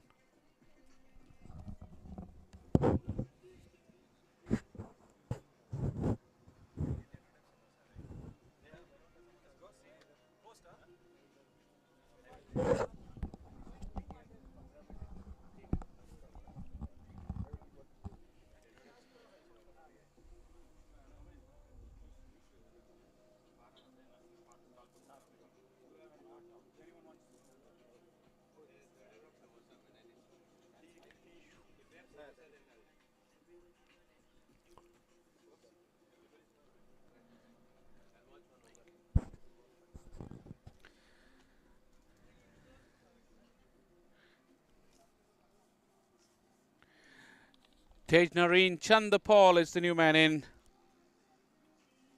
He had quite a long knock yesterday.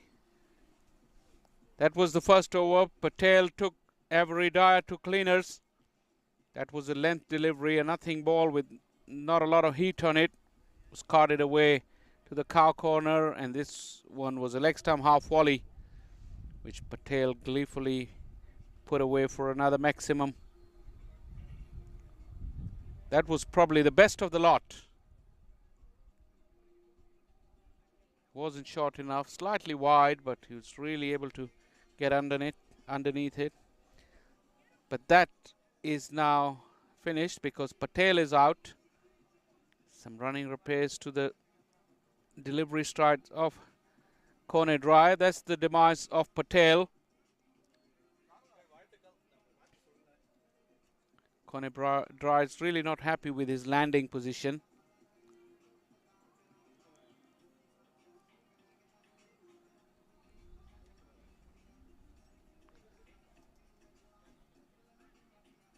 Some repairs have been carried out.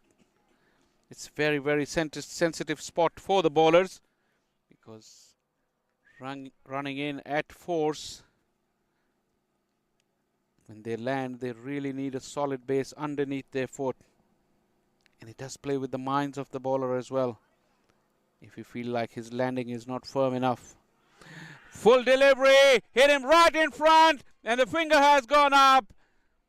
Skipper Nasir will have to walk back, shaking his head, not happy with the decision, but Kone Dry knew what he was doing. He aimed at the stumps with full delivery, got under the bat of Nasir. It looked pretty straight on first instance. Was there an edge that Nasir was complaining about? We'll find out in a minute, but he would have to go back. Look at that delivery. Went under his bat, no edge. Hit him on the back leg. Probably would have smashed into the leg stump. Nasir could really be looking at this and thinking that what he could have done better about it, because it went under his bat. This is not the right angle for us. We can make a judgment on because it's not straight on, but the umpire's decision will prevail as Orlando Galaxy are now 2 down for 20.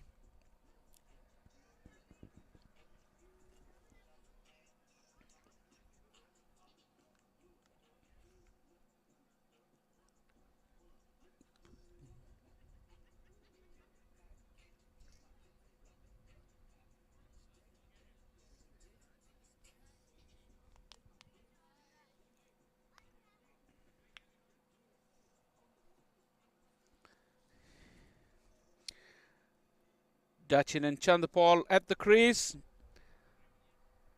Those two had a good partnership yesterday. There's plenty more work to be done. Kone Dry is on a hat-trick.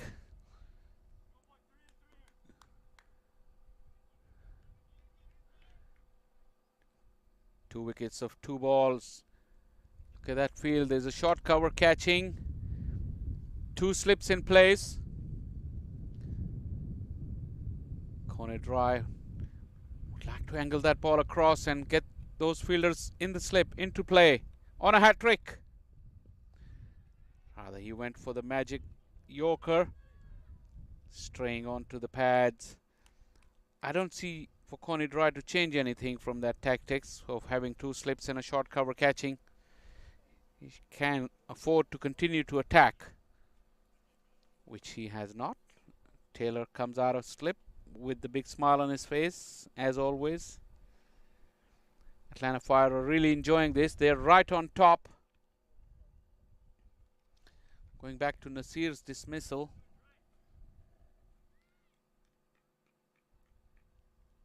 Our camera angles are not right behind the bowler's arm, as you can see from here.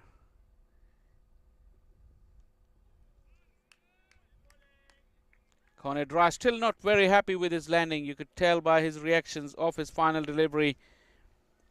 But a very successful over 2 wickets in that for the tall Atlanta Fire fast bowler. 2 overs done, 20 for 2.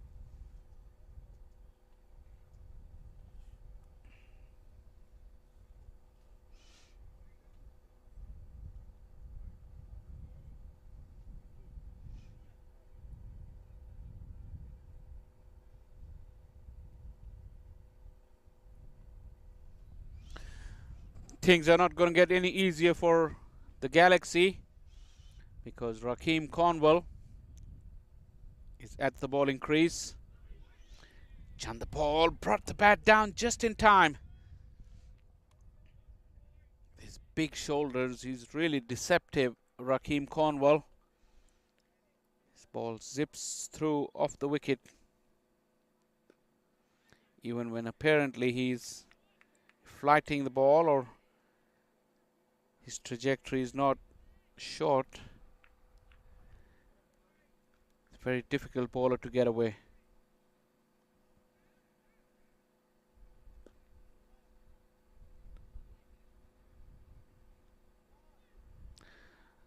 Oh, this is very, very sloppy. Zan, normally a very, very good fielder, probably got caught in 2 minds.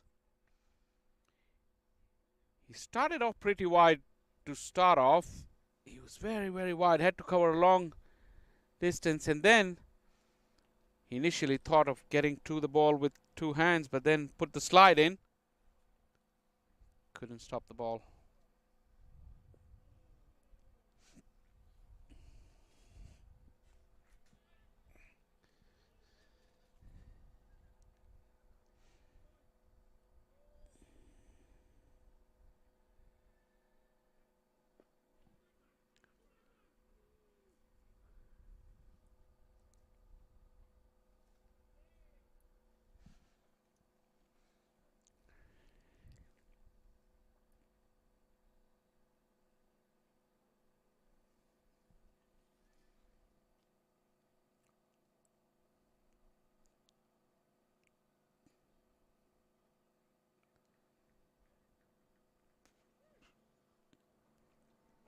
Keep an eye on that required run rate to the bottom of your screen.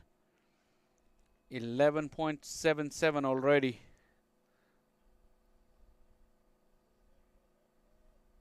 That heroics from Patel in the first over meant that it hasn't gone up as much as you would have expected after seeing the last 2 overs.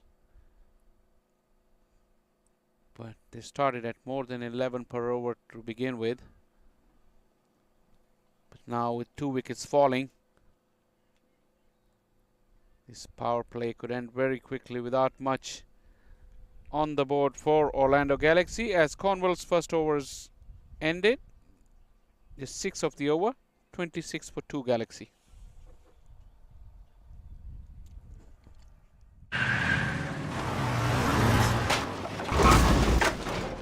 What's up, Doug? What got into you? At Sunoco, we know how to fuel peak performance. Fuel your best.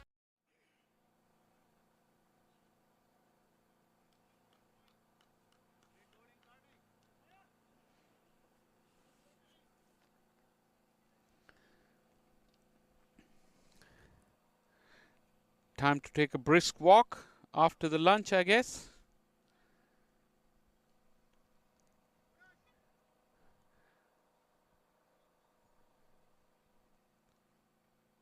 Conor Dry has rightly decided to go around the wicket. He wasn't very happy with his landing in the previous over, so he wants a firm footing under his feet. And that has made him to go around the wicket to the left-hander. All of a sudden that breeze has stopped and it started to feel very, very humid and muggy here at the Atlanta Cricket Fields. It's been very nice up until this point.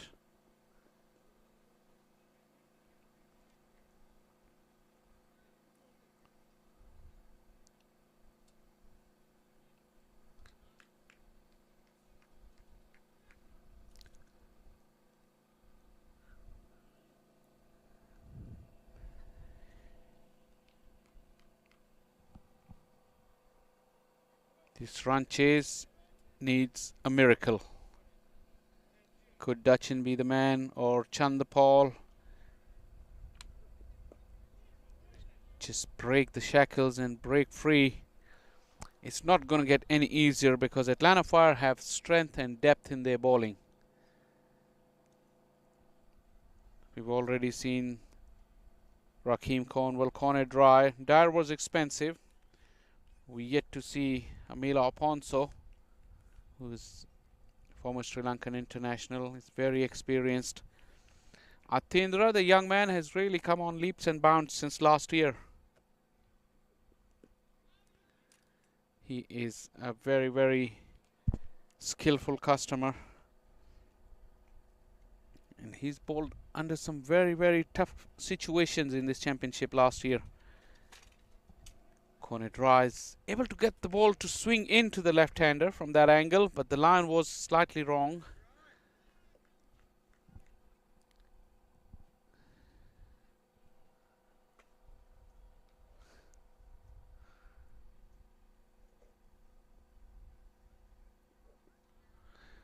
Short lifting.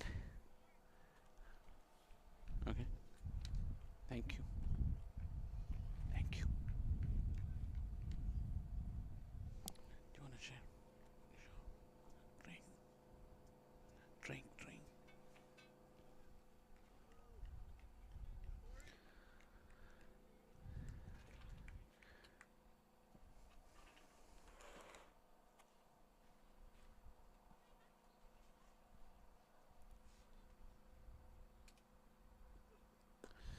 Up and over, right over our commentary box. Roddy Struck was in danger for a minute, but it went over it too.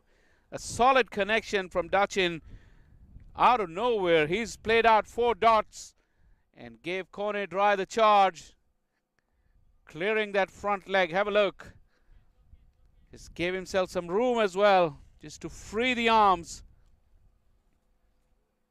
Really took Kone Dry by surprise because Dutchin was playing with a dead bat up until that point. But Orlando Galaxy needed that. After that first over, we hadn't seen any big shots. This one's up and over, glorious. This is lovely timing from Dutchin.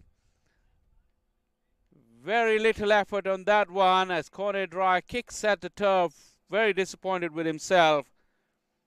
But give credit to Dutchin, who played that beautifully. A boundary to finish off the over. 4 gone. 36 as we watch this glorious drive. He didn't try to come in line, but look at the way he used his hands. And that little bit of turning off the face of the bat in the end to get that elevation and placement. 4 done, 36 for 2.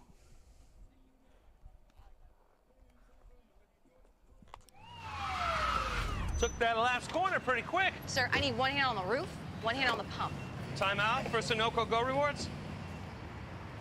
Keep pumping. With new Sunoco Go Rewards, when you fuel, you save, because rewards come first.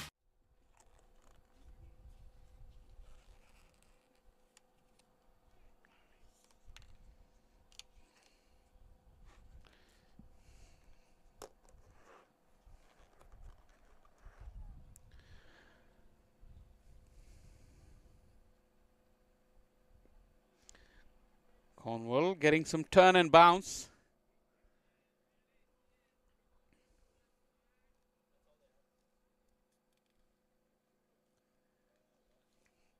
Cornwall is used to bowling in the power play. I was just mentioning about how many captains are on the field that have captained for Atlanta Fire. This is the second time when the batsman pulled out. It does happen in teams where they have more captains. There's a lot of arm waving, field changing at the last minute.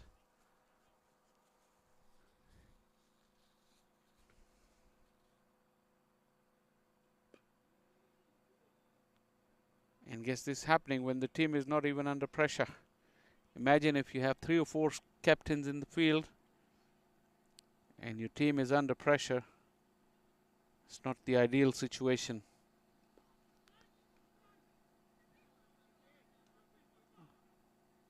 I'm making a reference to the international level in the past where teams had more than 1 captains.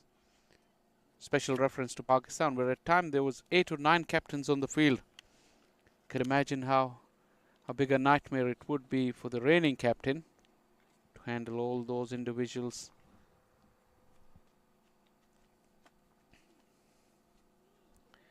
Touching back in a way, flighted delivery, never bounced from Cornwall.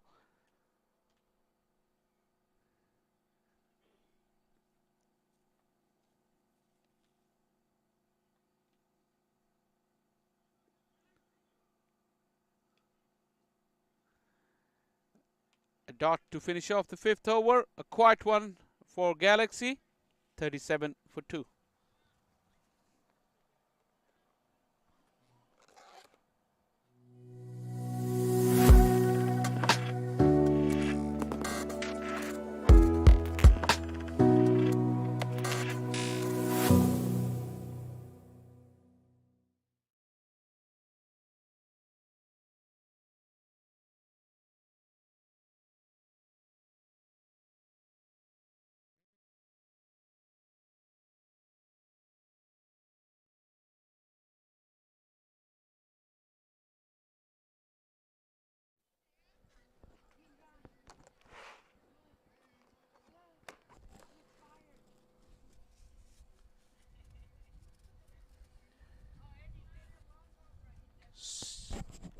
Steven Taylor now from the commentary box and with the cap on.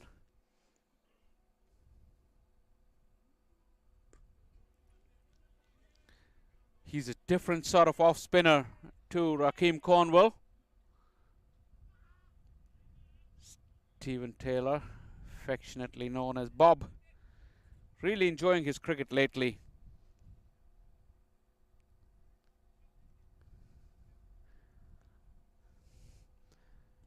His rise as an international star wasn't unexpected, but the consistency he has achieved lately, as we watch another top edge, back paddling along, got himself into a bad position there. Dhanush, it's never easy those catches, but you got to get yourself in good position earlier on and run sideways, which Dhanush couldn't do, and after that it never got easy for him. But Taylor creating the opportunity, throwing up the challenge to Dachin. Dachin chose the wrong option on that occasion. I think he was looking to go on the onside. We've seen how well he can hit over the offside field against the quicker men. That is quick and bounce. Excellent bit of wicket keeping there from Jamar Hamilton. Standing up to the stumps, he rose with the ball beautifully. Taylor mixing it up very nicely, not making it easy. This power play has really gone on quickly. Just the one delivery left for Galaxy. And that required run rate is already 13.2.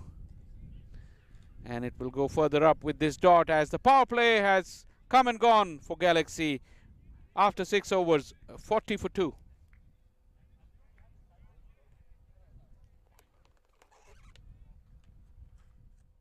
वक्त आ गया है Lakshmi basmati rice को घर लाने का। Lakshmi extra long basmati rice, इसका हर दाना हो इतना लंबा, पकते हुए महके और प्लेट पे क्या खूब खिले। हाँ, मेरे घर लाने का।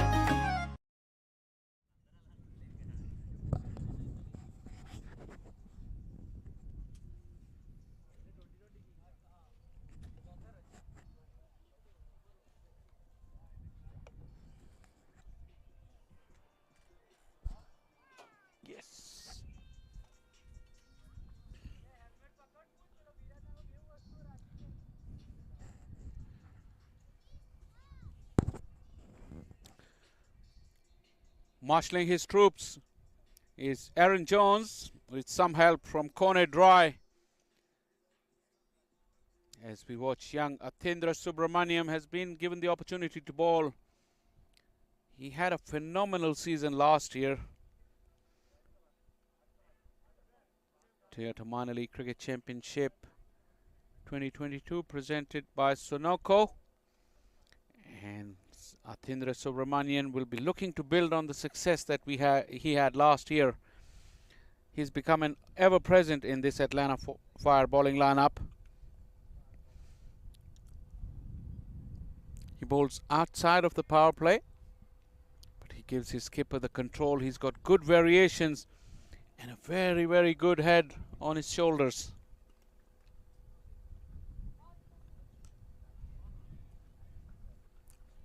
Chandapal has placed this very nicely. Excellent effort from Kone Dry, but that ball bounced off his knee onto the boundary. Probably was slight misunderstanding with the oncoming fielder as well, as we watch Subramaniam just trying onto the pads. Kone was coming, had to pull the brakes on when he saw Dhanush coming. That really might have put a doubt into his mind, so he didn't go full throttle the last couple of steps.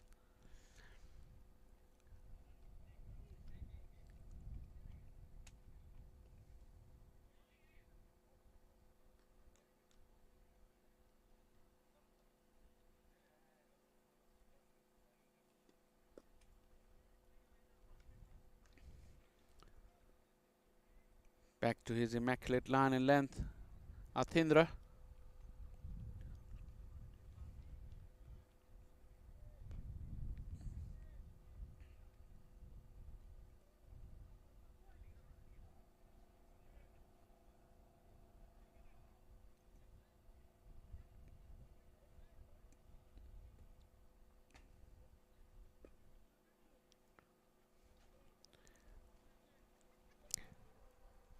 T20 cricket has really evolved, and it has thrown some different equations into play now. And I'm talking about this required run rate. If you have a look, it's 13.56 with still 13 and a half overs to go. If you simplify it, you would say that Orlando Galaxy from here on in needs 2 boundaries in every over. It could be a boundary and a 6, or 2 4s, or even better if it's 2 6s. So if they don't achieve it every over from here on in, you keep an eye and you'll think and you'll realize that this target will get away from that every over. As this one's in the air, Hamilton is underneath it. Excellent catch and a breakthrough by Atindra Subramaniam. He's always known to do that. He takes wickets in the middle part of the innings through his excellent control and a very, very calm head as well. It was slightly slow delivery, and look at him celebrate. The young man is growing in confidence, growing in stature. As Dutchin's knock has come to an end, he's gone for 13, and Orlando Galaxy 45 for 2.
Mathlin is the new batter.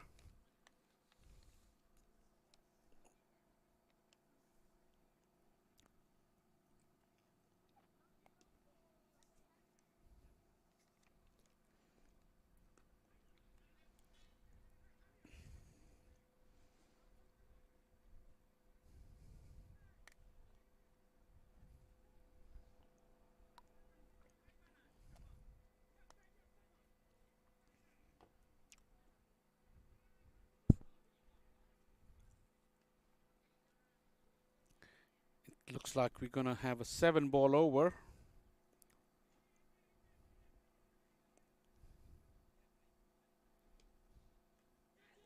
Off the edge, on the bounce to Rakeem Cornwall in the slips. Atindra came very close to getting his second wicket. Not to be, but nonetheless a very good start for the youngster. Off the bottom edge, it was always going down, and Rakeem Cornwall just knocked it down on one bounce. 7 gone, 45 for 3. 1, 2, 3.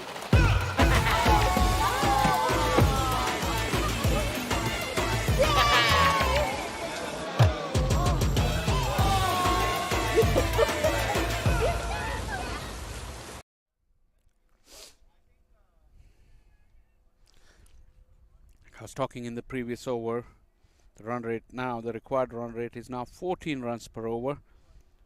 So simple equation, 2 boundaries per over from here for the Galaxy.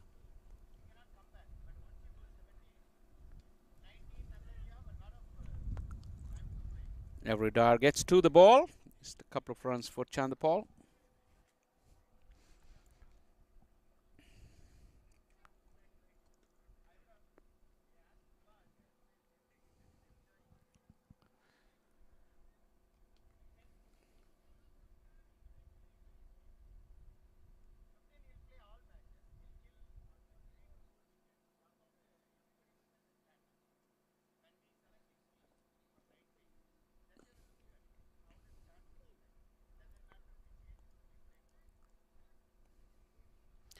Taylor likes to get through his overs very, very quickly.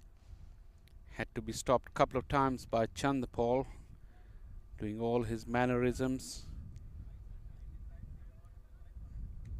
Taking his gloves on, putting him back on, tapping the elbow, tapping the thigh pad. It's quite similar to his dad, Shiv Nareen Chandapal.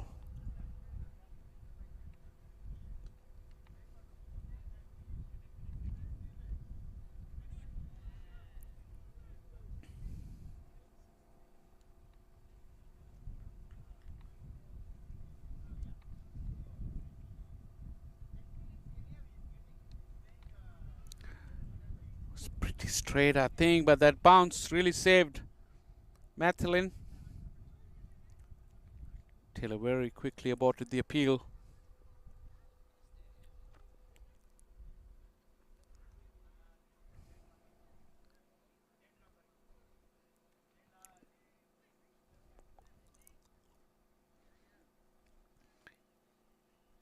Looks like it yet another over without a boundary. Will add on to that pressure. Atlanta Fire could do themselves a real huge favor here by securing a massive win to help them with the net run rate as well.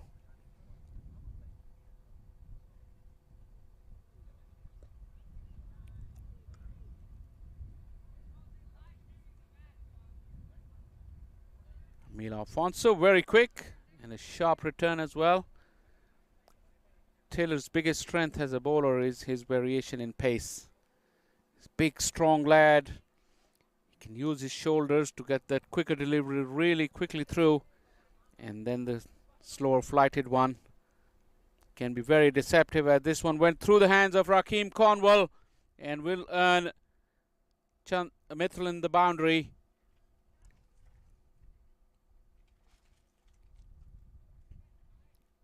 Eight runs off the over from Taylor.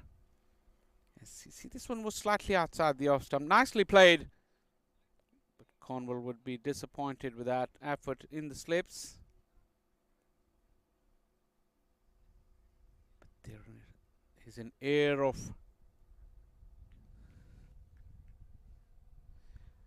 relaxed mode in Atlanta Fire Camp at the moment. They see things very, very much under control.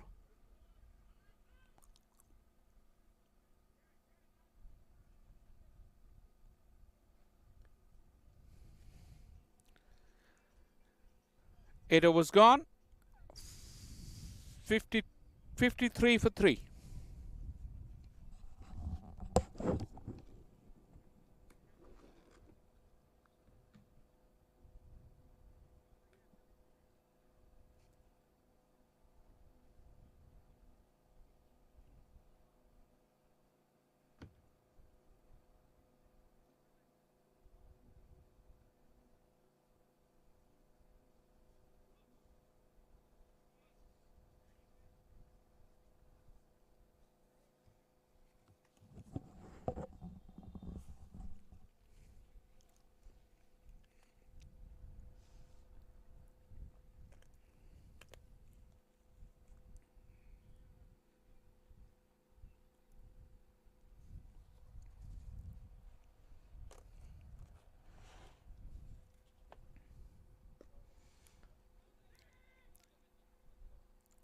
Tindra Subramaniam continuing.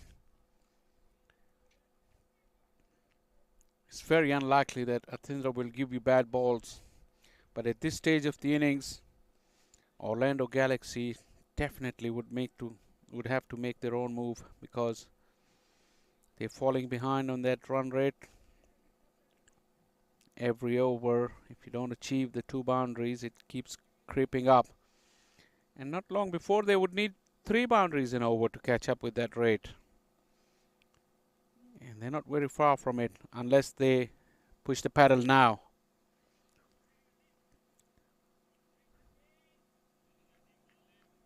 But them wanting to do it and them being able to do it, or have the ability to do that, there's 2 different things.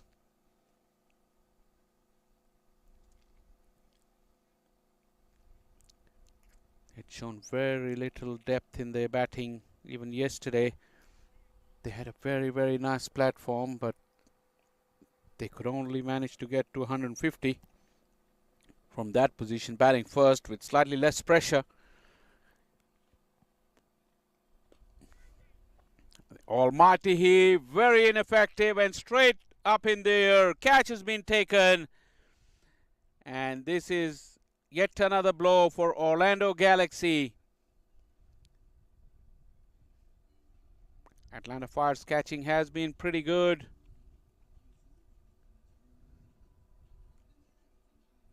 Athinder Subramaniam, very, very consistent. He'll bowl at a good length with slight variations in pace all day long. And he finds rich rewards for being very consistent.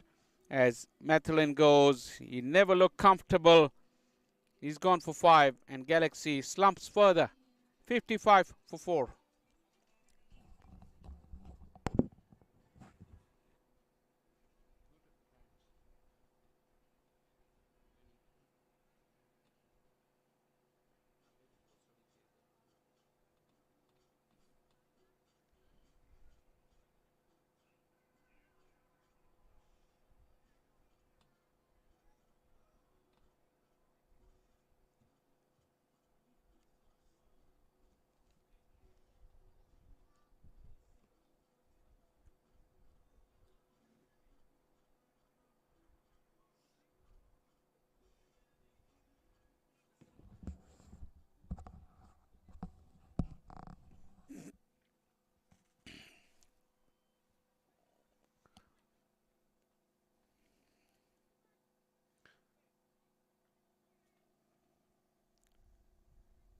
Chandapal is in strike as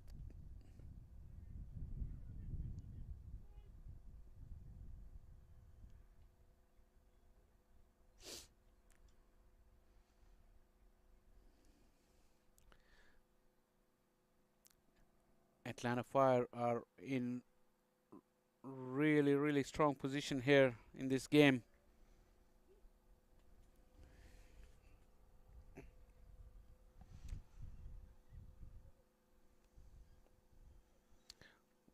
can Orlando Galaxy achieve from this game? They were coming into this weekend's fixture with only 2 wins out of 8. And it looks like they will bag a couple more losses on the road.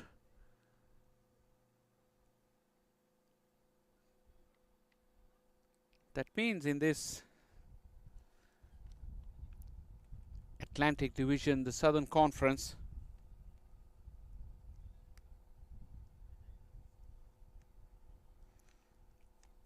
it is a clear competition between 3 teams only.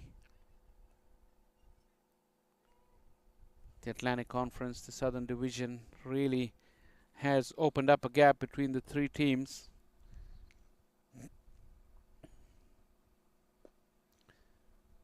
Ungainly looking stroke from Chandapal. It's the Morrisville Raptors. Atlanta Fire and Atlanta Lightning has really opened up a gap from the rest of the 2 teams. So eventually it will have to be between these 3 teams that 2 will qualify. As over number 9 has come to an end. 58 for 4.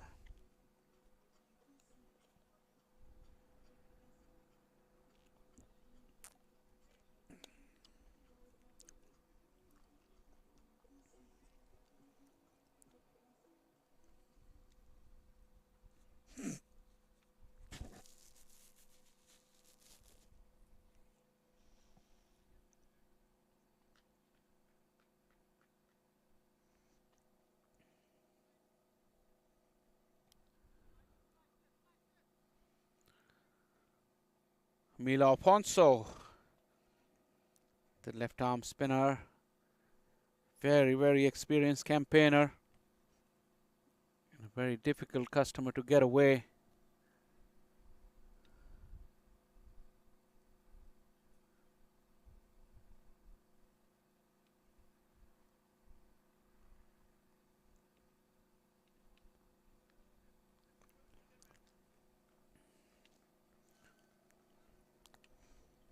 Manav Patel is the known striker.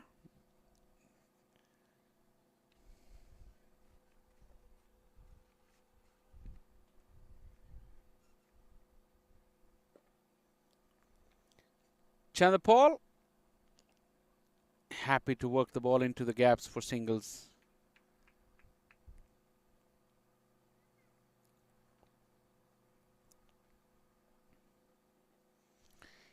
You have to be mentally very strong to be in that kind of match situation, and you're prepared to stick to your game plan.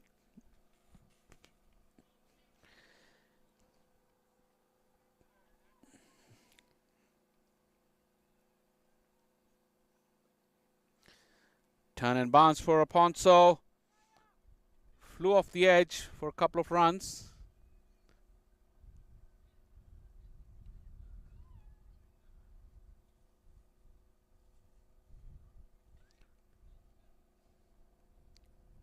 There is an eerie feeling about this contest, or this game rather, that the contest is actually over.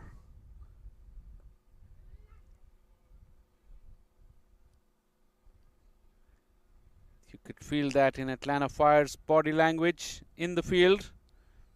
You can feel that with the 2 batters' body language in the middle. As a contest, this game is all but over.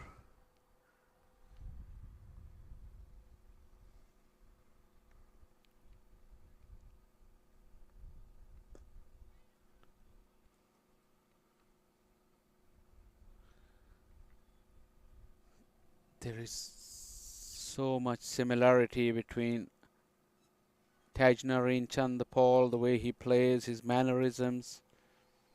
That little last drive that you saw really reminds you so much of Shivnareen Chandapal. Very similar to the great West Indian style. Obviously Tajnareen, the junior Chandapal, like to follow the footsteps of his illustrious father. Very rarely has it happened in sport though. son has gone on and achieved more than what their illustrious fathers achieved.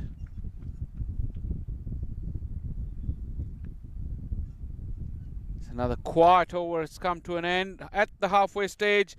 Orlando Galaxy are truly coming second in these races, as it's 63 for 4 after 10. My son, he's so soft-spoken. Oh, yeah. Everyone says he's so good-looking, and he never forgets to call. Hi, Mom. Born for your true self. The 2022 Tundra. Toyota. Let's go places.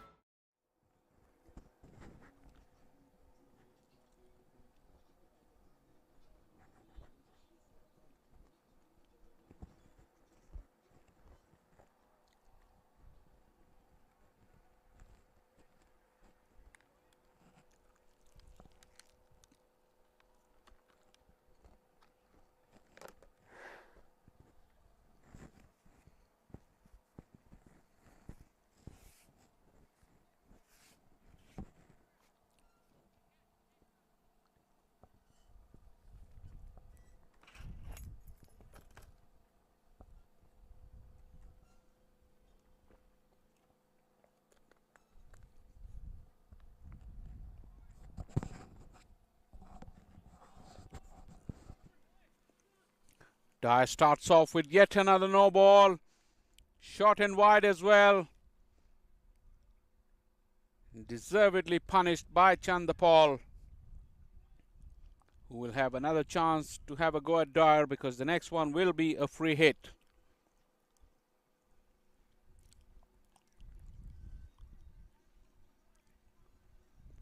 Struggling with his run up, with his rhythm. With so little pressure in this game, Dyer would be very disappointed with his effort so far.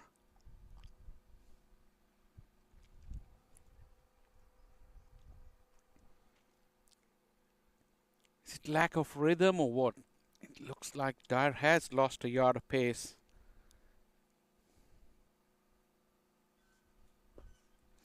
Looking for that slow delivery. Excellent ground coverage by Cornet Dry. Talking about Dyer, I have definitely seen him bowl a lot quicker, and he was lethal a couple of seasons back in quite a few of the domestic tournaments, the national domestic tournaments. I had seen him bowl very, very quick.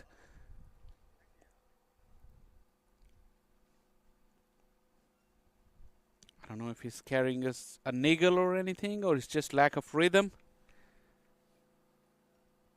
But trust me, Avery Dyer can be very, very quick on his day.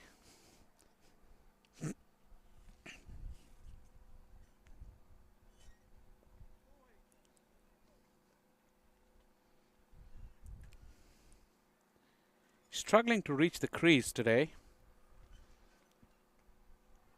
The run up that he wants to get, the rhythm that he wants to get off his run up is not there.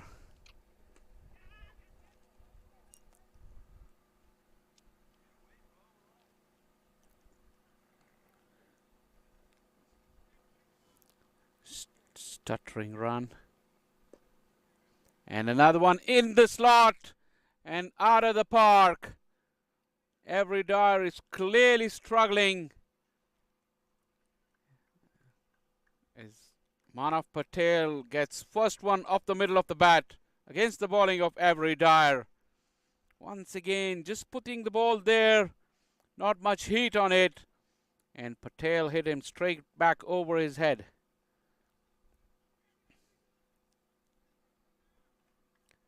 31 runs Avery Dyer has given away of his 1.3 overs. That is very unlike him.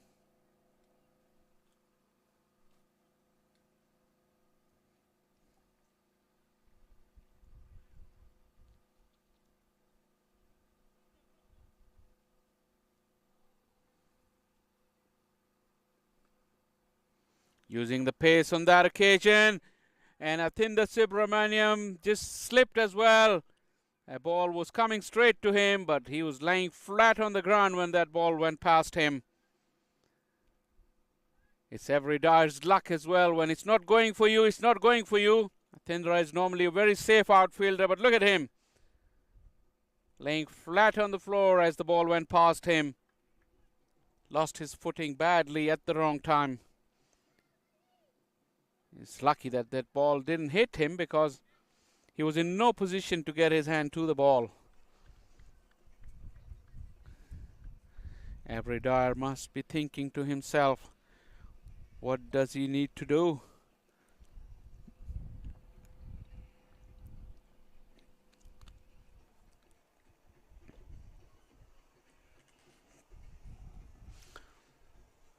That ball has rolled along quite far into the car park. Found its way under the cars because it was rolling along the ground when it got to the car park.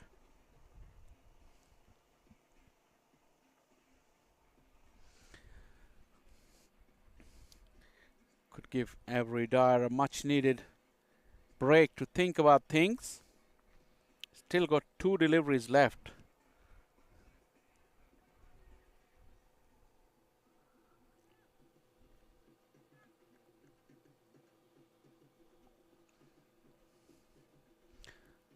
Ball is back in Dyer's hand.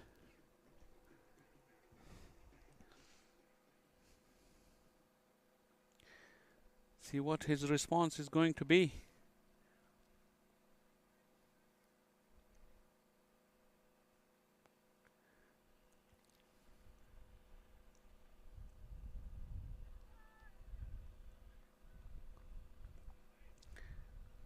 Trying to follow the batter on that occasion, every Dyer.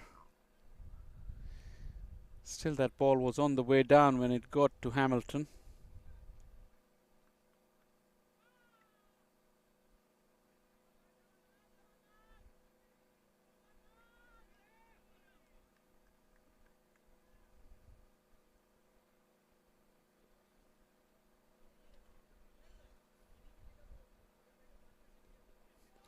Lost it once again.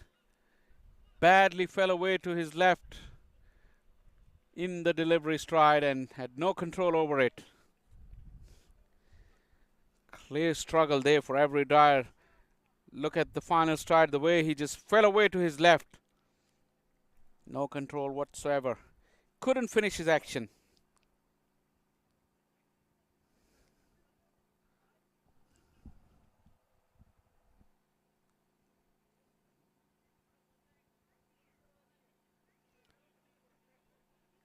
Back in away, Manav Patel missed out on another wide one. Okay.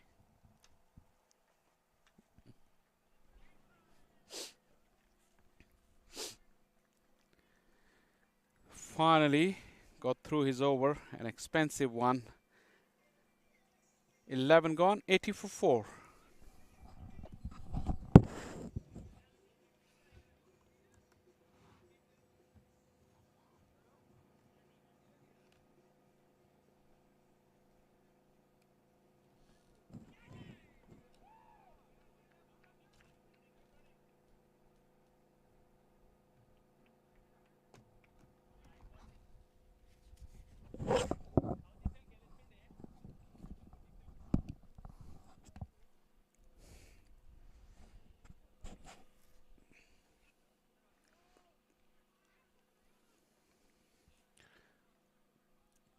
Nothing will perturb Chandapal from his game plan, which is to knock the ball in the gaps and wait for the bad ball.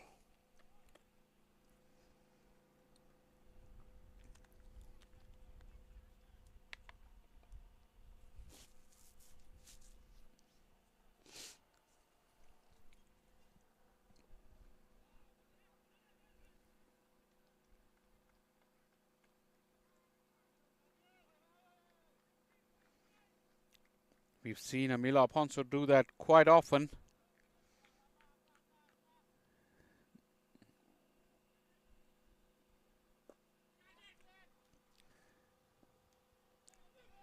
Dhanush on that occasion, covering the ground very nicely. This outfield is very, very hard. The ball bounced and Dhanush had to take a leap to get his hands to the ball. Obviously, they played a lot of cricket here, the Atlanta Fire boys. Most of them are local.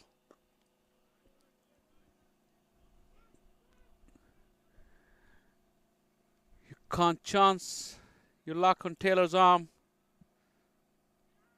He's got a bullet arm. Atlanta Fire wouldn't mind giving away the singles.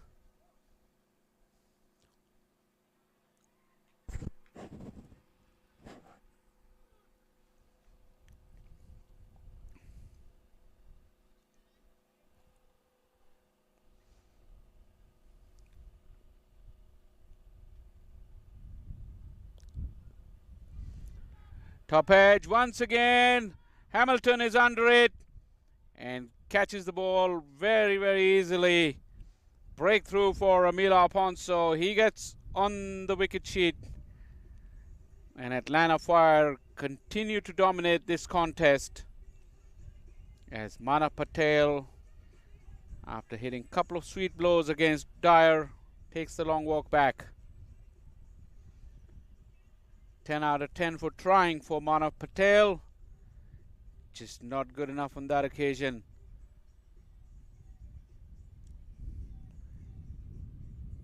Down in the dumps, Orlando Galaxy, 83 for 5.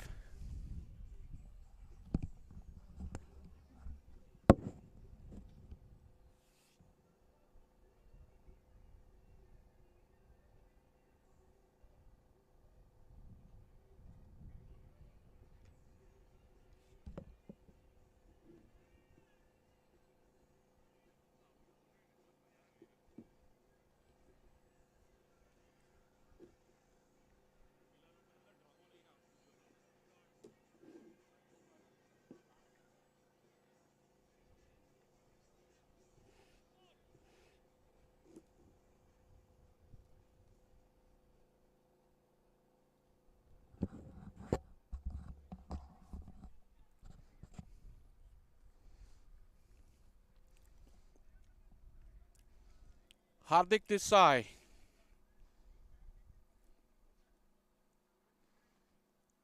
But it will be Chandapal who will be taking the strike.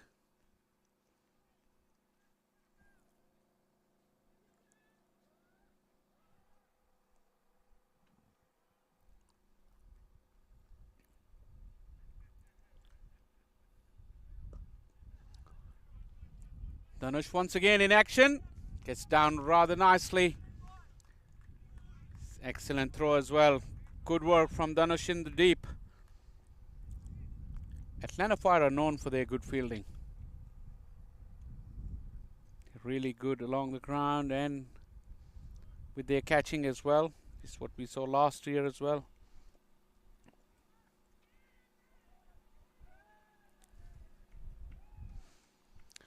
Clouds have taken over the Atlanta cricket field and the wind has picked up as well.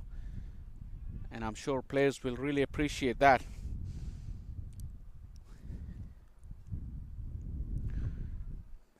Again, turn for Aponso. Another cheap over with the wicket as well. 12 overs gone. Orlando Galaxy needing 17.88 per over from here on and are 84 for 5.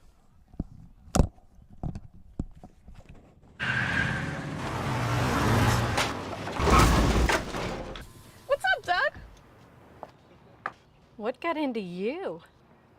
At Sunoco, we know how to fuel peak performance. Fuel your best.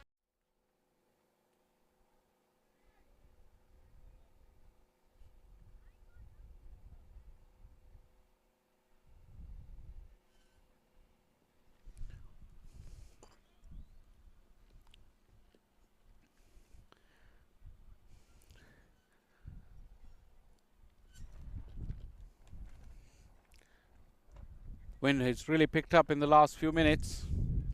We've seen that this can really get blustery here at the Atlanta cricket field.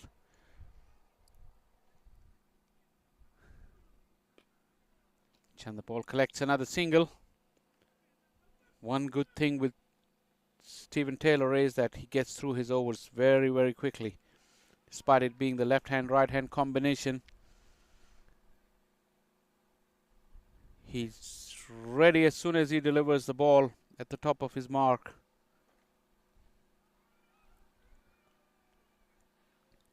With his familiar style of tossing the ball from hand to hand. Jamar Hamilton noticed something as Taylor was about to ball.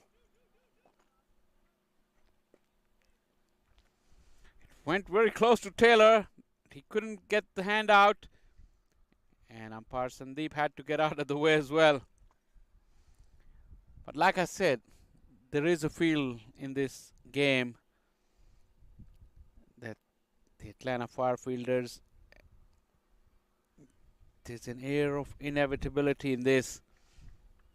If there was something on the line, I'm pretty sure that Taylor would have anticipated it better and got to the ball. Another solid blow down the ground. The long off is straighter now. Rishi is the man. He's the substitute. Got to work out who he's replacing, but he's on the field. He took that catch earlier as well. Couple of youngsters on the field for Atlanta Fire. Well, Rishi, Dhanush and Atindra. 3 of them.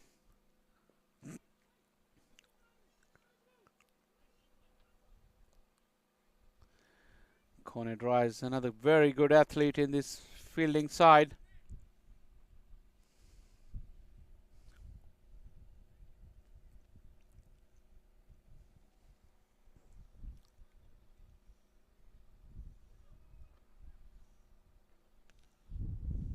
Like I told you, Taylor will be ready before everyone else is.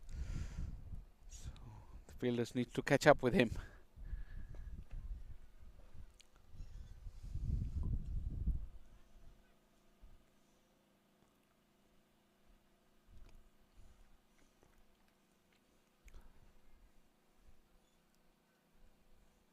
The required run rate is nudging ever so closer to that 20 mark. If nothing dramatic happens, you would notice in a few balls' time that this run rate will get up to 20.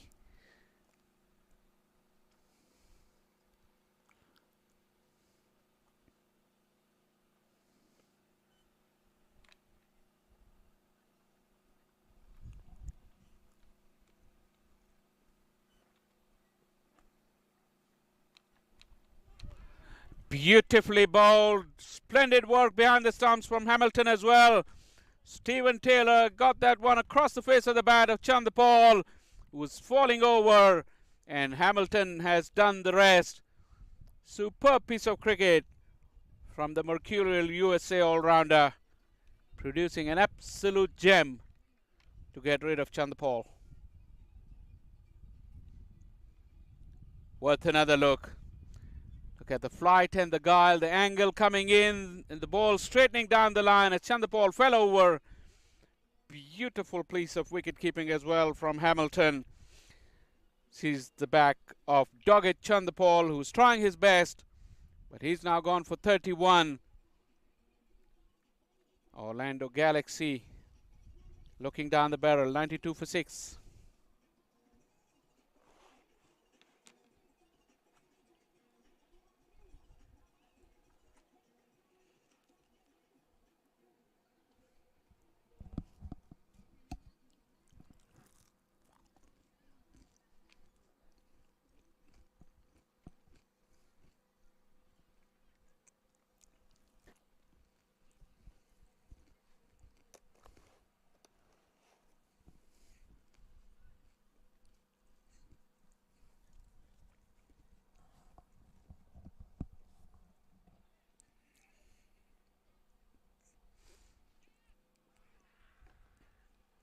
The end can come rather quickly here at the Atlanta cricket field.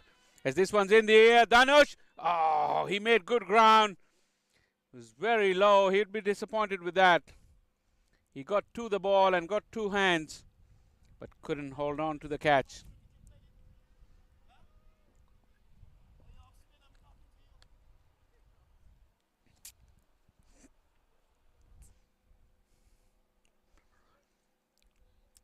He really anticipated it well and got to the ball. Having done that, he'll be very disappointed he couldn't catch. This one is a big one. Corner Dry can only watch it sail over his head. Amilo Aponso got a little greedy. He gave it more air. He wants to buy these wickets now that the game is almost in the bag. Good strike. It just was in his arc. And the solid connection was good enough to take it over the fence.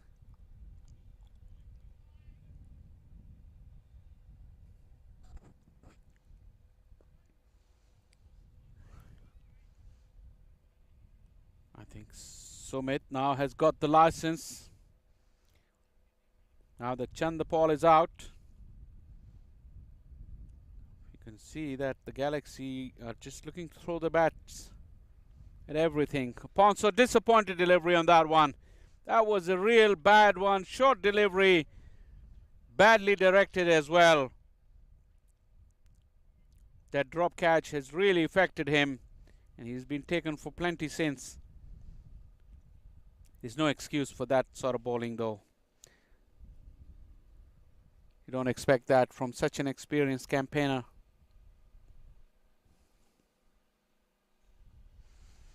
It's the Atlanta Fire Hospitality Tent. Very thickly populated now. And I'm pretty sure they're very happy. Despite the lapses in the last 3 or 4 deliveries, I think the game is pretty much in the bag.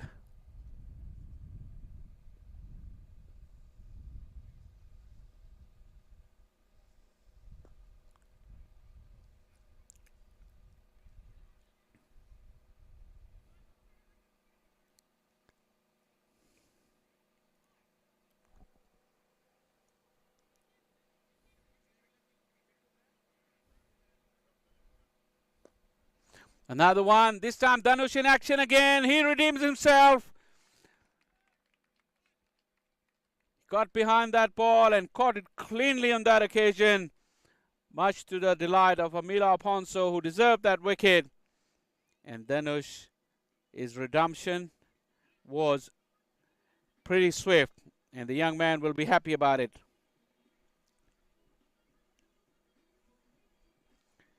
This was hit flat and hard. Once again, the anticipation is good. In such flat hits, you got to anticipate it well to give yourself the best possible chance. And Dhanush has done that.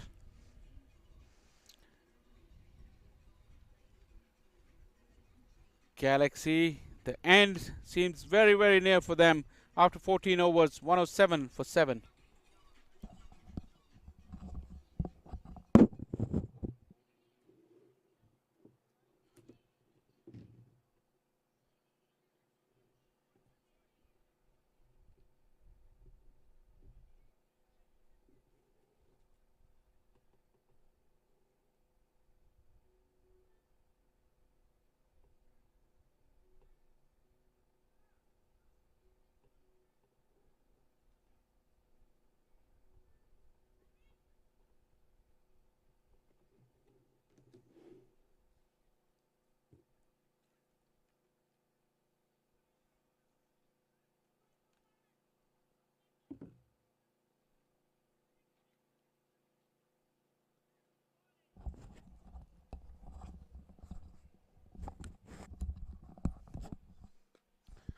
This one's in the air. Will it clear the fielder? Every Dyer can just see it sail over his head. Taylor threw the challenge at Matthew Comrie. Or was it Desai, I think. Like I said before, the modern day batters, they're not scared to take the fielders on in the deep.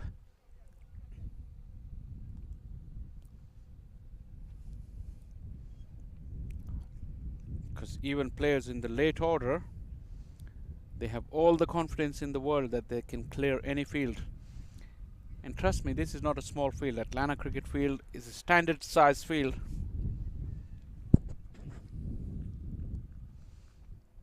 But such is the power game these days that the batters are very confident.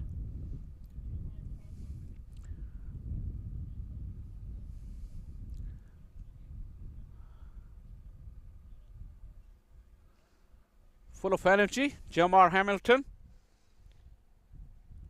Chase that ball down all the way to deep mid wicket and still allowed the fielder from the deep to come and pick up the ball. Wicketkeeper generally sets the tone for the fielding side.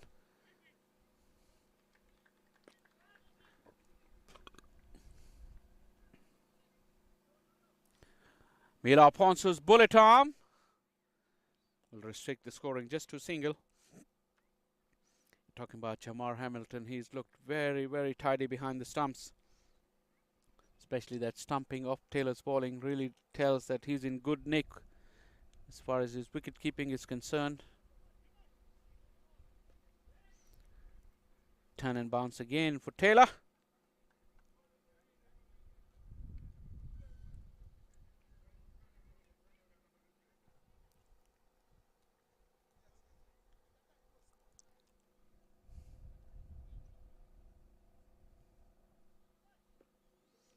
More turn for Taylor. He's really giving it a rip. Spell for today has come to an end.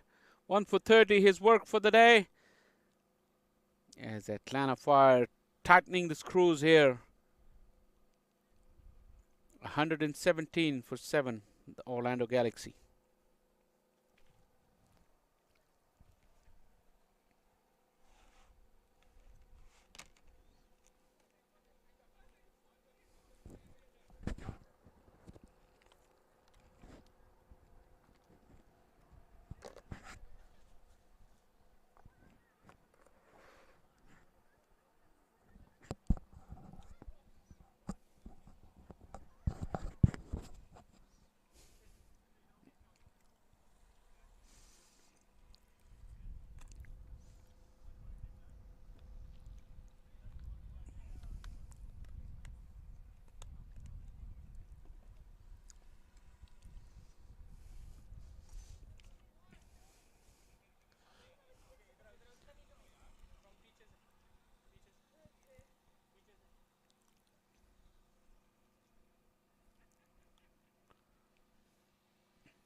Into his final over, Amila Ponso.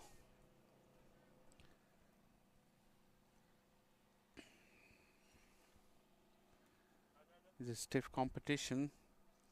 He would like to climb up that chart of the top wicket takers. He has opportunity to grab a few cheap ones here. The fancy back flick, chance at the striker's end. The throw is wide. Mila Afonso was trying that back flick, moved across very nicely after he delivered the ball. He's trying to catch the non-striker off guard.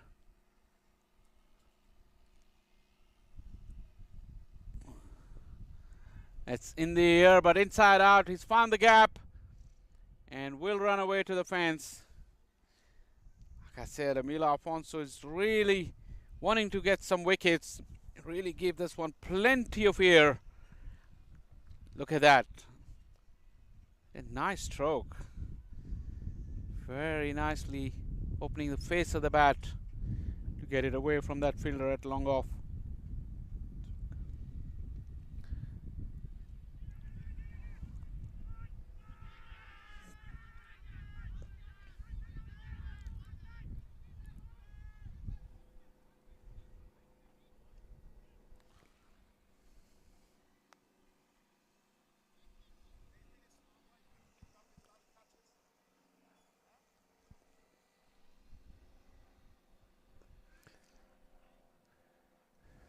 Another ugly hawk, but this I wouldn't mind because he's giving it his all. You can't fault his effort with the ball, but The mind does go back to the catch that he dropped earlier. Raheem Coleman was only batting on 4. Yes, Alfonso turns one right across the face of the bat. As his spell has come to an end. 2 for 32, his work for the day. After 16, 125 for 7.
Atindra with 2 wickets to his name. Going for the full Yorker.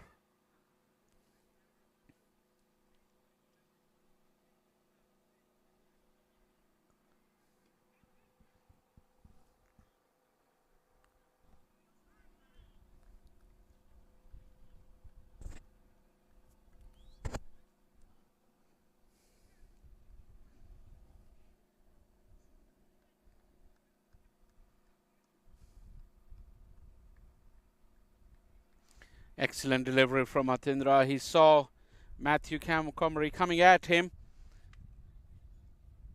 Be an interesting replay. I did notice a little bit of a pause from Atindra. He pulled his length back nicely as well. Atindra is never going to be an express fast bowler, but he's got a very, very solid head on his shoulders and some good skills to fall back on.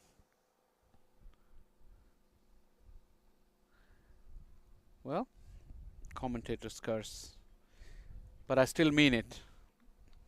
Despite that wide, I've seen enough of Atindra to know that he's a very, very canny operator. And normally, very, very good with his skills.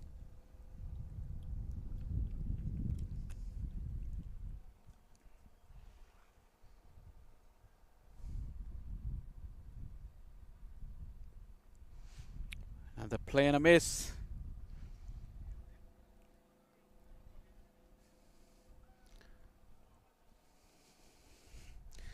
Orlando Galaxy never at the races today since that early onslaught from Raheem Cornwall. Must have been a day to forget for them. Exactly 100 runs needed in 3.4 overs.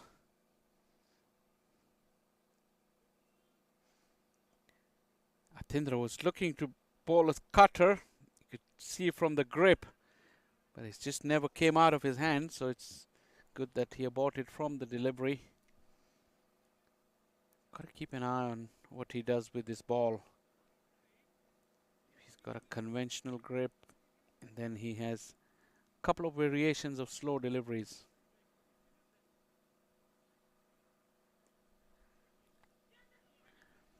Went quickly to Dhanush. There's a slight misunderstanding. There was a chance there, but ball went away from Dhanush.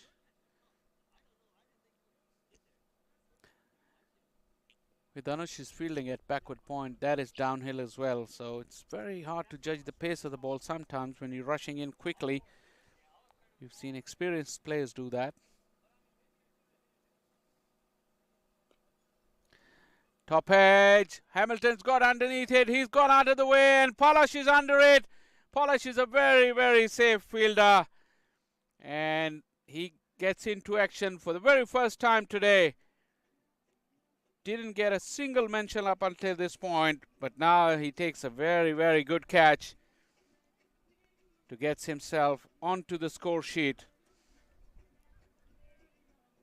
Was top edge. Hamilton was going for it. He bailed out at the last minute, but Polish kept his wits about himself. Caught it reverse cup. Excellent catch from the Atlanta Fireman. Sees the back of Hardik Desai, who's gone for 25. Orlando Galaxy 128 for 7.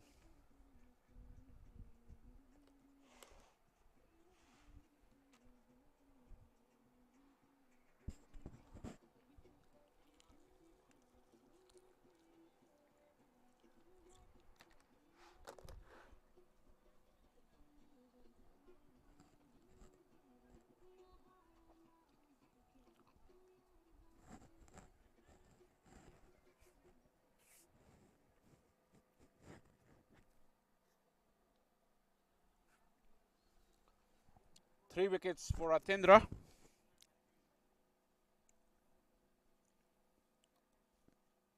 He could well be bowling the 19th over as well, so he's well within an opportunity to get himself a fifer here.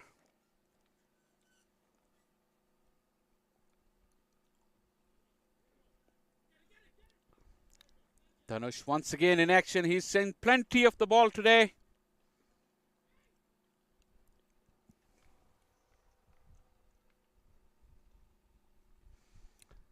Atindra's third overs come to an end. 3 overs remaining. 129 for 8, Orlando Galaxy.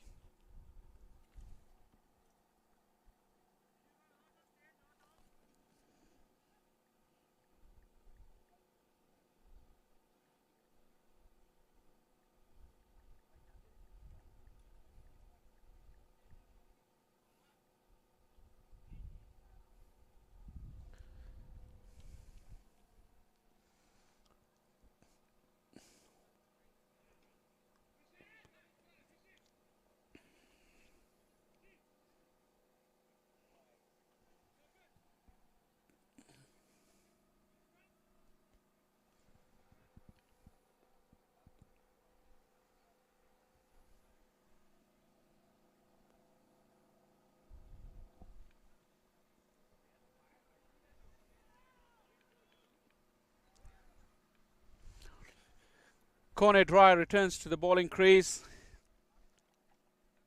See how he goes about his landing. He had issues, real issues earlier in the spell. He didn't like that either, I think, by the looks of it.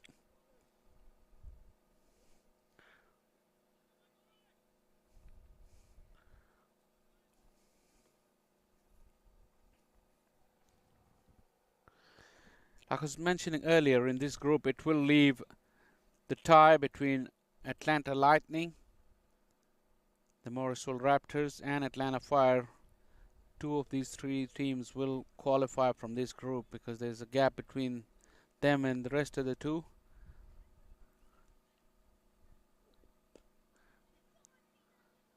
One bounce to Dhanush. And the next weekend here at the Atlanta Cricket Field, it's a big weekend because we'll have a couple of double headers between the two local sides. It's a bit of needle there. The derby games between Atlanta Fire and Atlanta Lightning.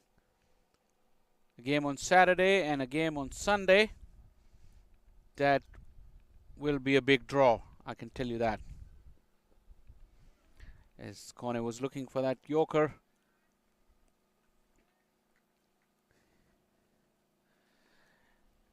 And it won't stop there. The weekend after, the whole conference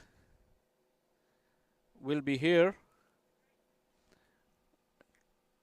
to have the full weekend of cricket. 2 double headers on the weekend of 6th and 7th August here at the Atlanta Cricket Field.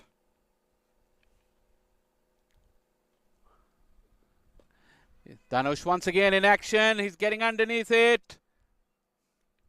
Pouches it safely. Second catch for the youngster. It will really give him confidence. He really got underneath it and judged it to perfection. Kone Dries once again amongst the wickets. And the end is very, very near for the Orlando Galaxy. Corner dry, hard length. It's very difficult to get underneath that to get the elevation and distance. But look at Dhanush. He felt very, very comfortable under the high ball.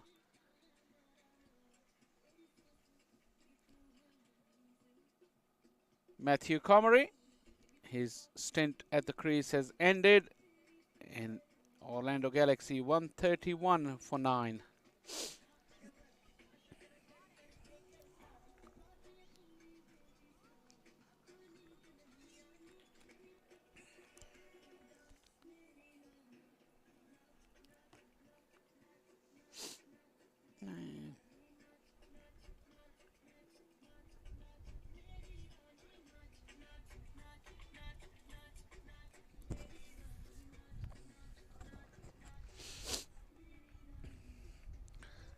It's a very, very comprehensive performance from Atlanta Fire.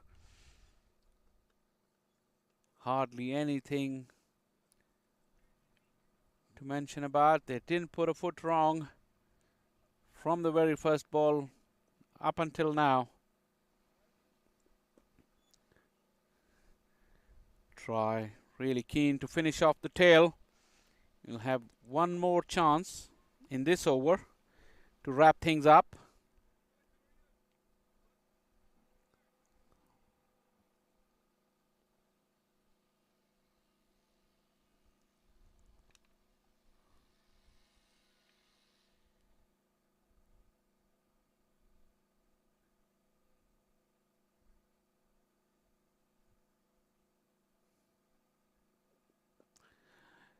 Another opportunity, Polish.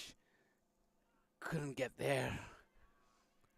If Polish couldn't get there, hardly anyone else could get there because he's a very good fielder.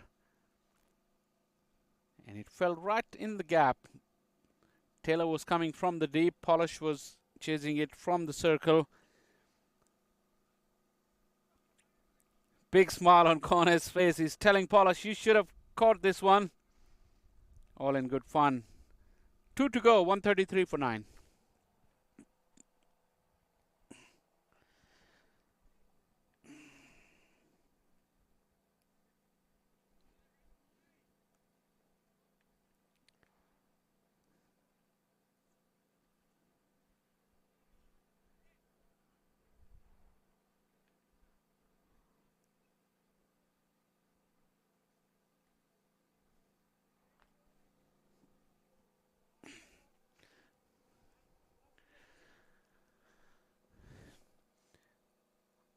Atindra Subramaniam. As Corner Drive's figures read 3 for 15 for today. Atindra is pretty similar as well. In the air. Is this the moment? No. Didn't quite carry to the deep.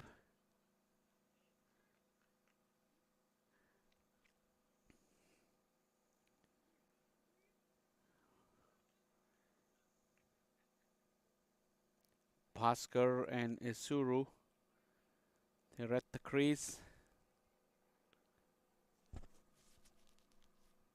Atindra 3 for 14, Kone 3 for 15. Some competition between the two for the leading wicket taker today. Milap Ponso got 2 wickets. And Stephen Taylor got the other one.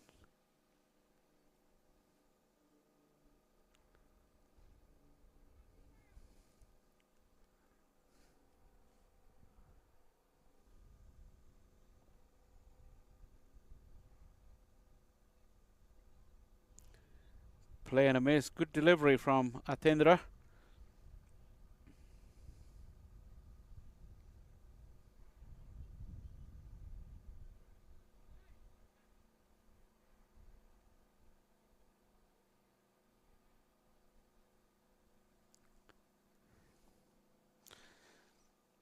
So in terms of championship, like I said, next week will be the double header between the two local sides. And the weekend after will be the premium broadcast here with all the teams from the division will come here and we'll have a full weekend of cricket. 2 double headers on Saturday and 2 on Sunday. It's really something to look forward to, and if you're in and around the area, next 2 weekends of cricket are not to be missed here at the Atlanta Cricket Fields.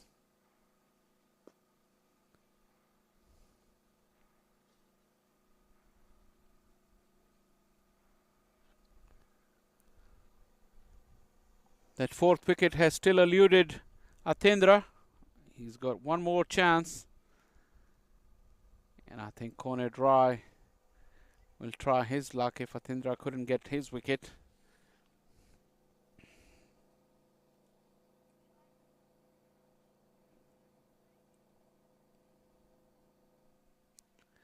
Off the edge, it will go over the head of Dhanush and will race into the fence. A lucky boundary for Kuruvitage, but he'll take it. It's number 10 and 11.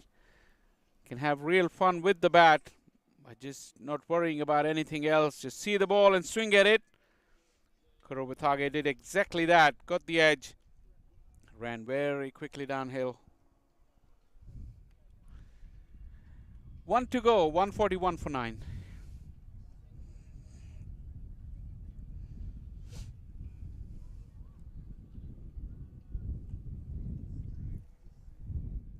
वक्त आ गया है Lakshmi basmati rice को घर लाने का। Lakshmi extra long basmati rice, इसका हर दाना हो इतना लंबा, पकते हुए महके और प्लेट पे क्या खूब खिले। हाँ, मेरे घर लाने का।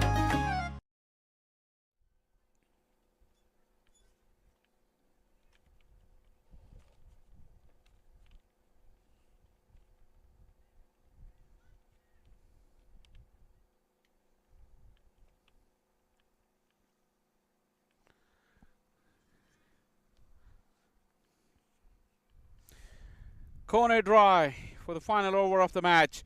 This is in the air. This could be it. Once again, it's Redwan Palash. He pouches it very, very safely. And the game has come to an end. The contest that had ended a long, long time ago. But the final rights has been written. And Atlanta Fire run out victors. A very, very dominating performance. Really crushed the Orlando Galaxy. They were magnificent with the bat, very clinical with the ball and in the field. Atlanta Fire richly deserved the victory. As the players are shaking hands, Orlando Galaxy will leave these shores with 2 defeats in 2 days, and that will mean that their season hasn't really kicked on, and the victories they were after, they didn't come here in Atlanta Cricket Fields. As you look at the batting chart, nothing much to write home about. Tej Nareen Chandapal 31, way too slow according to the requirement of the day. No support whatsoever from anyone else. Hardik Desai swung his bat 25, but it's ironical that it was Hardik Desai who dropped the catch off Rakeem Cornwall when he was only on 4. And he will really have nightmares about that drop.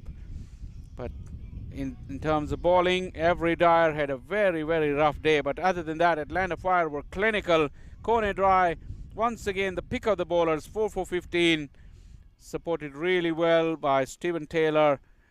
Atindra Subramaniam, nothing short of sensational himself. And wickets for Amila Ponso as well. And very, very disciplined performance as we look at the wicket. The final one, like I said, it's just been a matter of time. For quite some time, the contest was over and it finally came to end. Kone Dry's wickets. That was skipper Nasir. He didn't like the decision, but nothing that we can tell from here. Atindra Subramaniam's spell in the middle was clinical. The chase that never got off to a good start. He really came on and just stamped his authority on the game with his 3 wickets. Young Rishi substituting, got the catch. Amila Ponso also got amongst the wickets. Hamilton was tidy behind the stumps. He led a superb fielding effort as he was a part of this dismissal as well. Stephen Taylor really ripping that one across Chandapal's bat, and Hamilton done the rest. Young Dhanush got himself into the game after that drop. He's able to take 2 catches. Polish as well. And Anonymous almost all day. In the end, got 2 catches towards the very end. This is Dhanush's second catch off the bowling of Kone Dry. And this is the final wicket.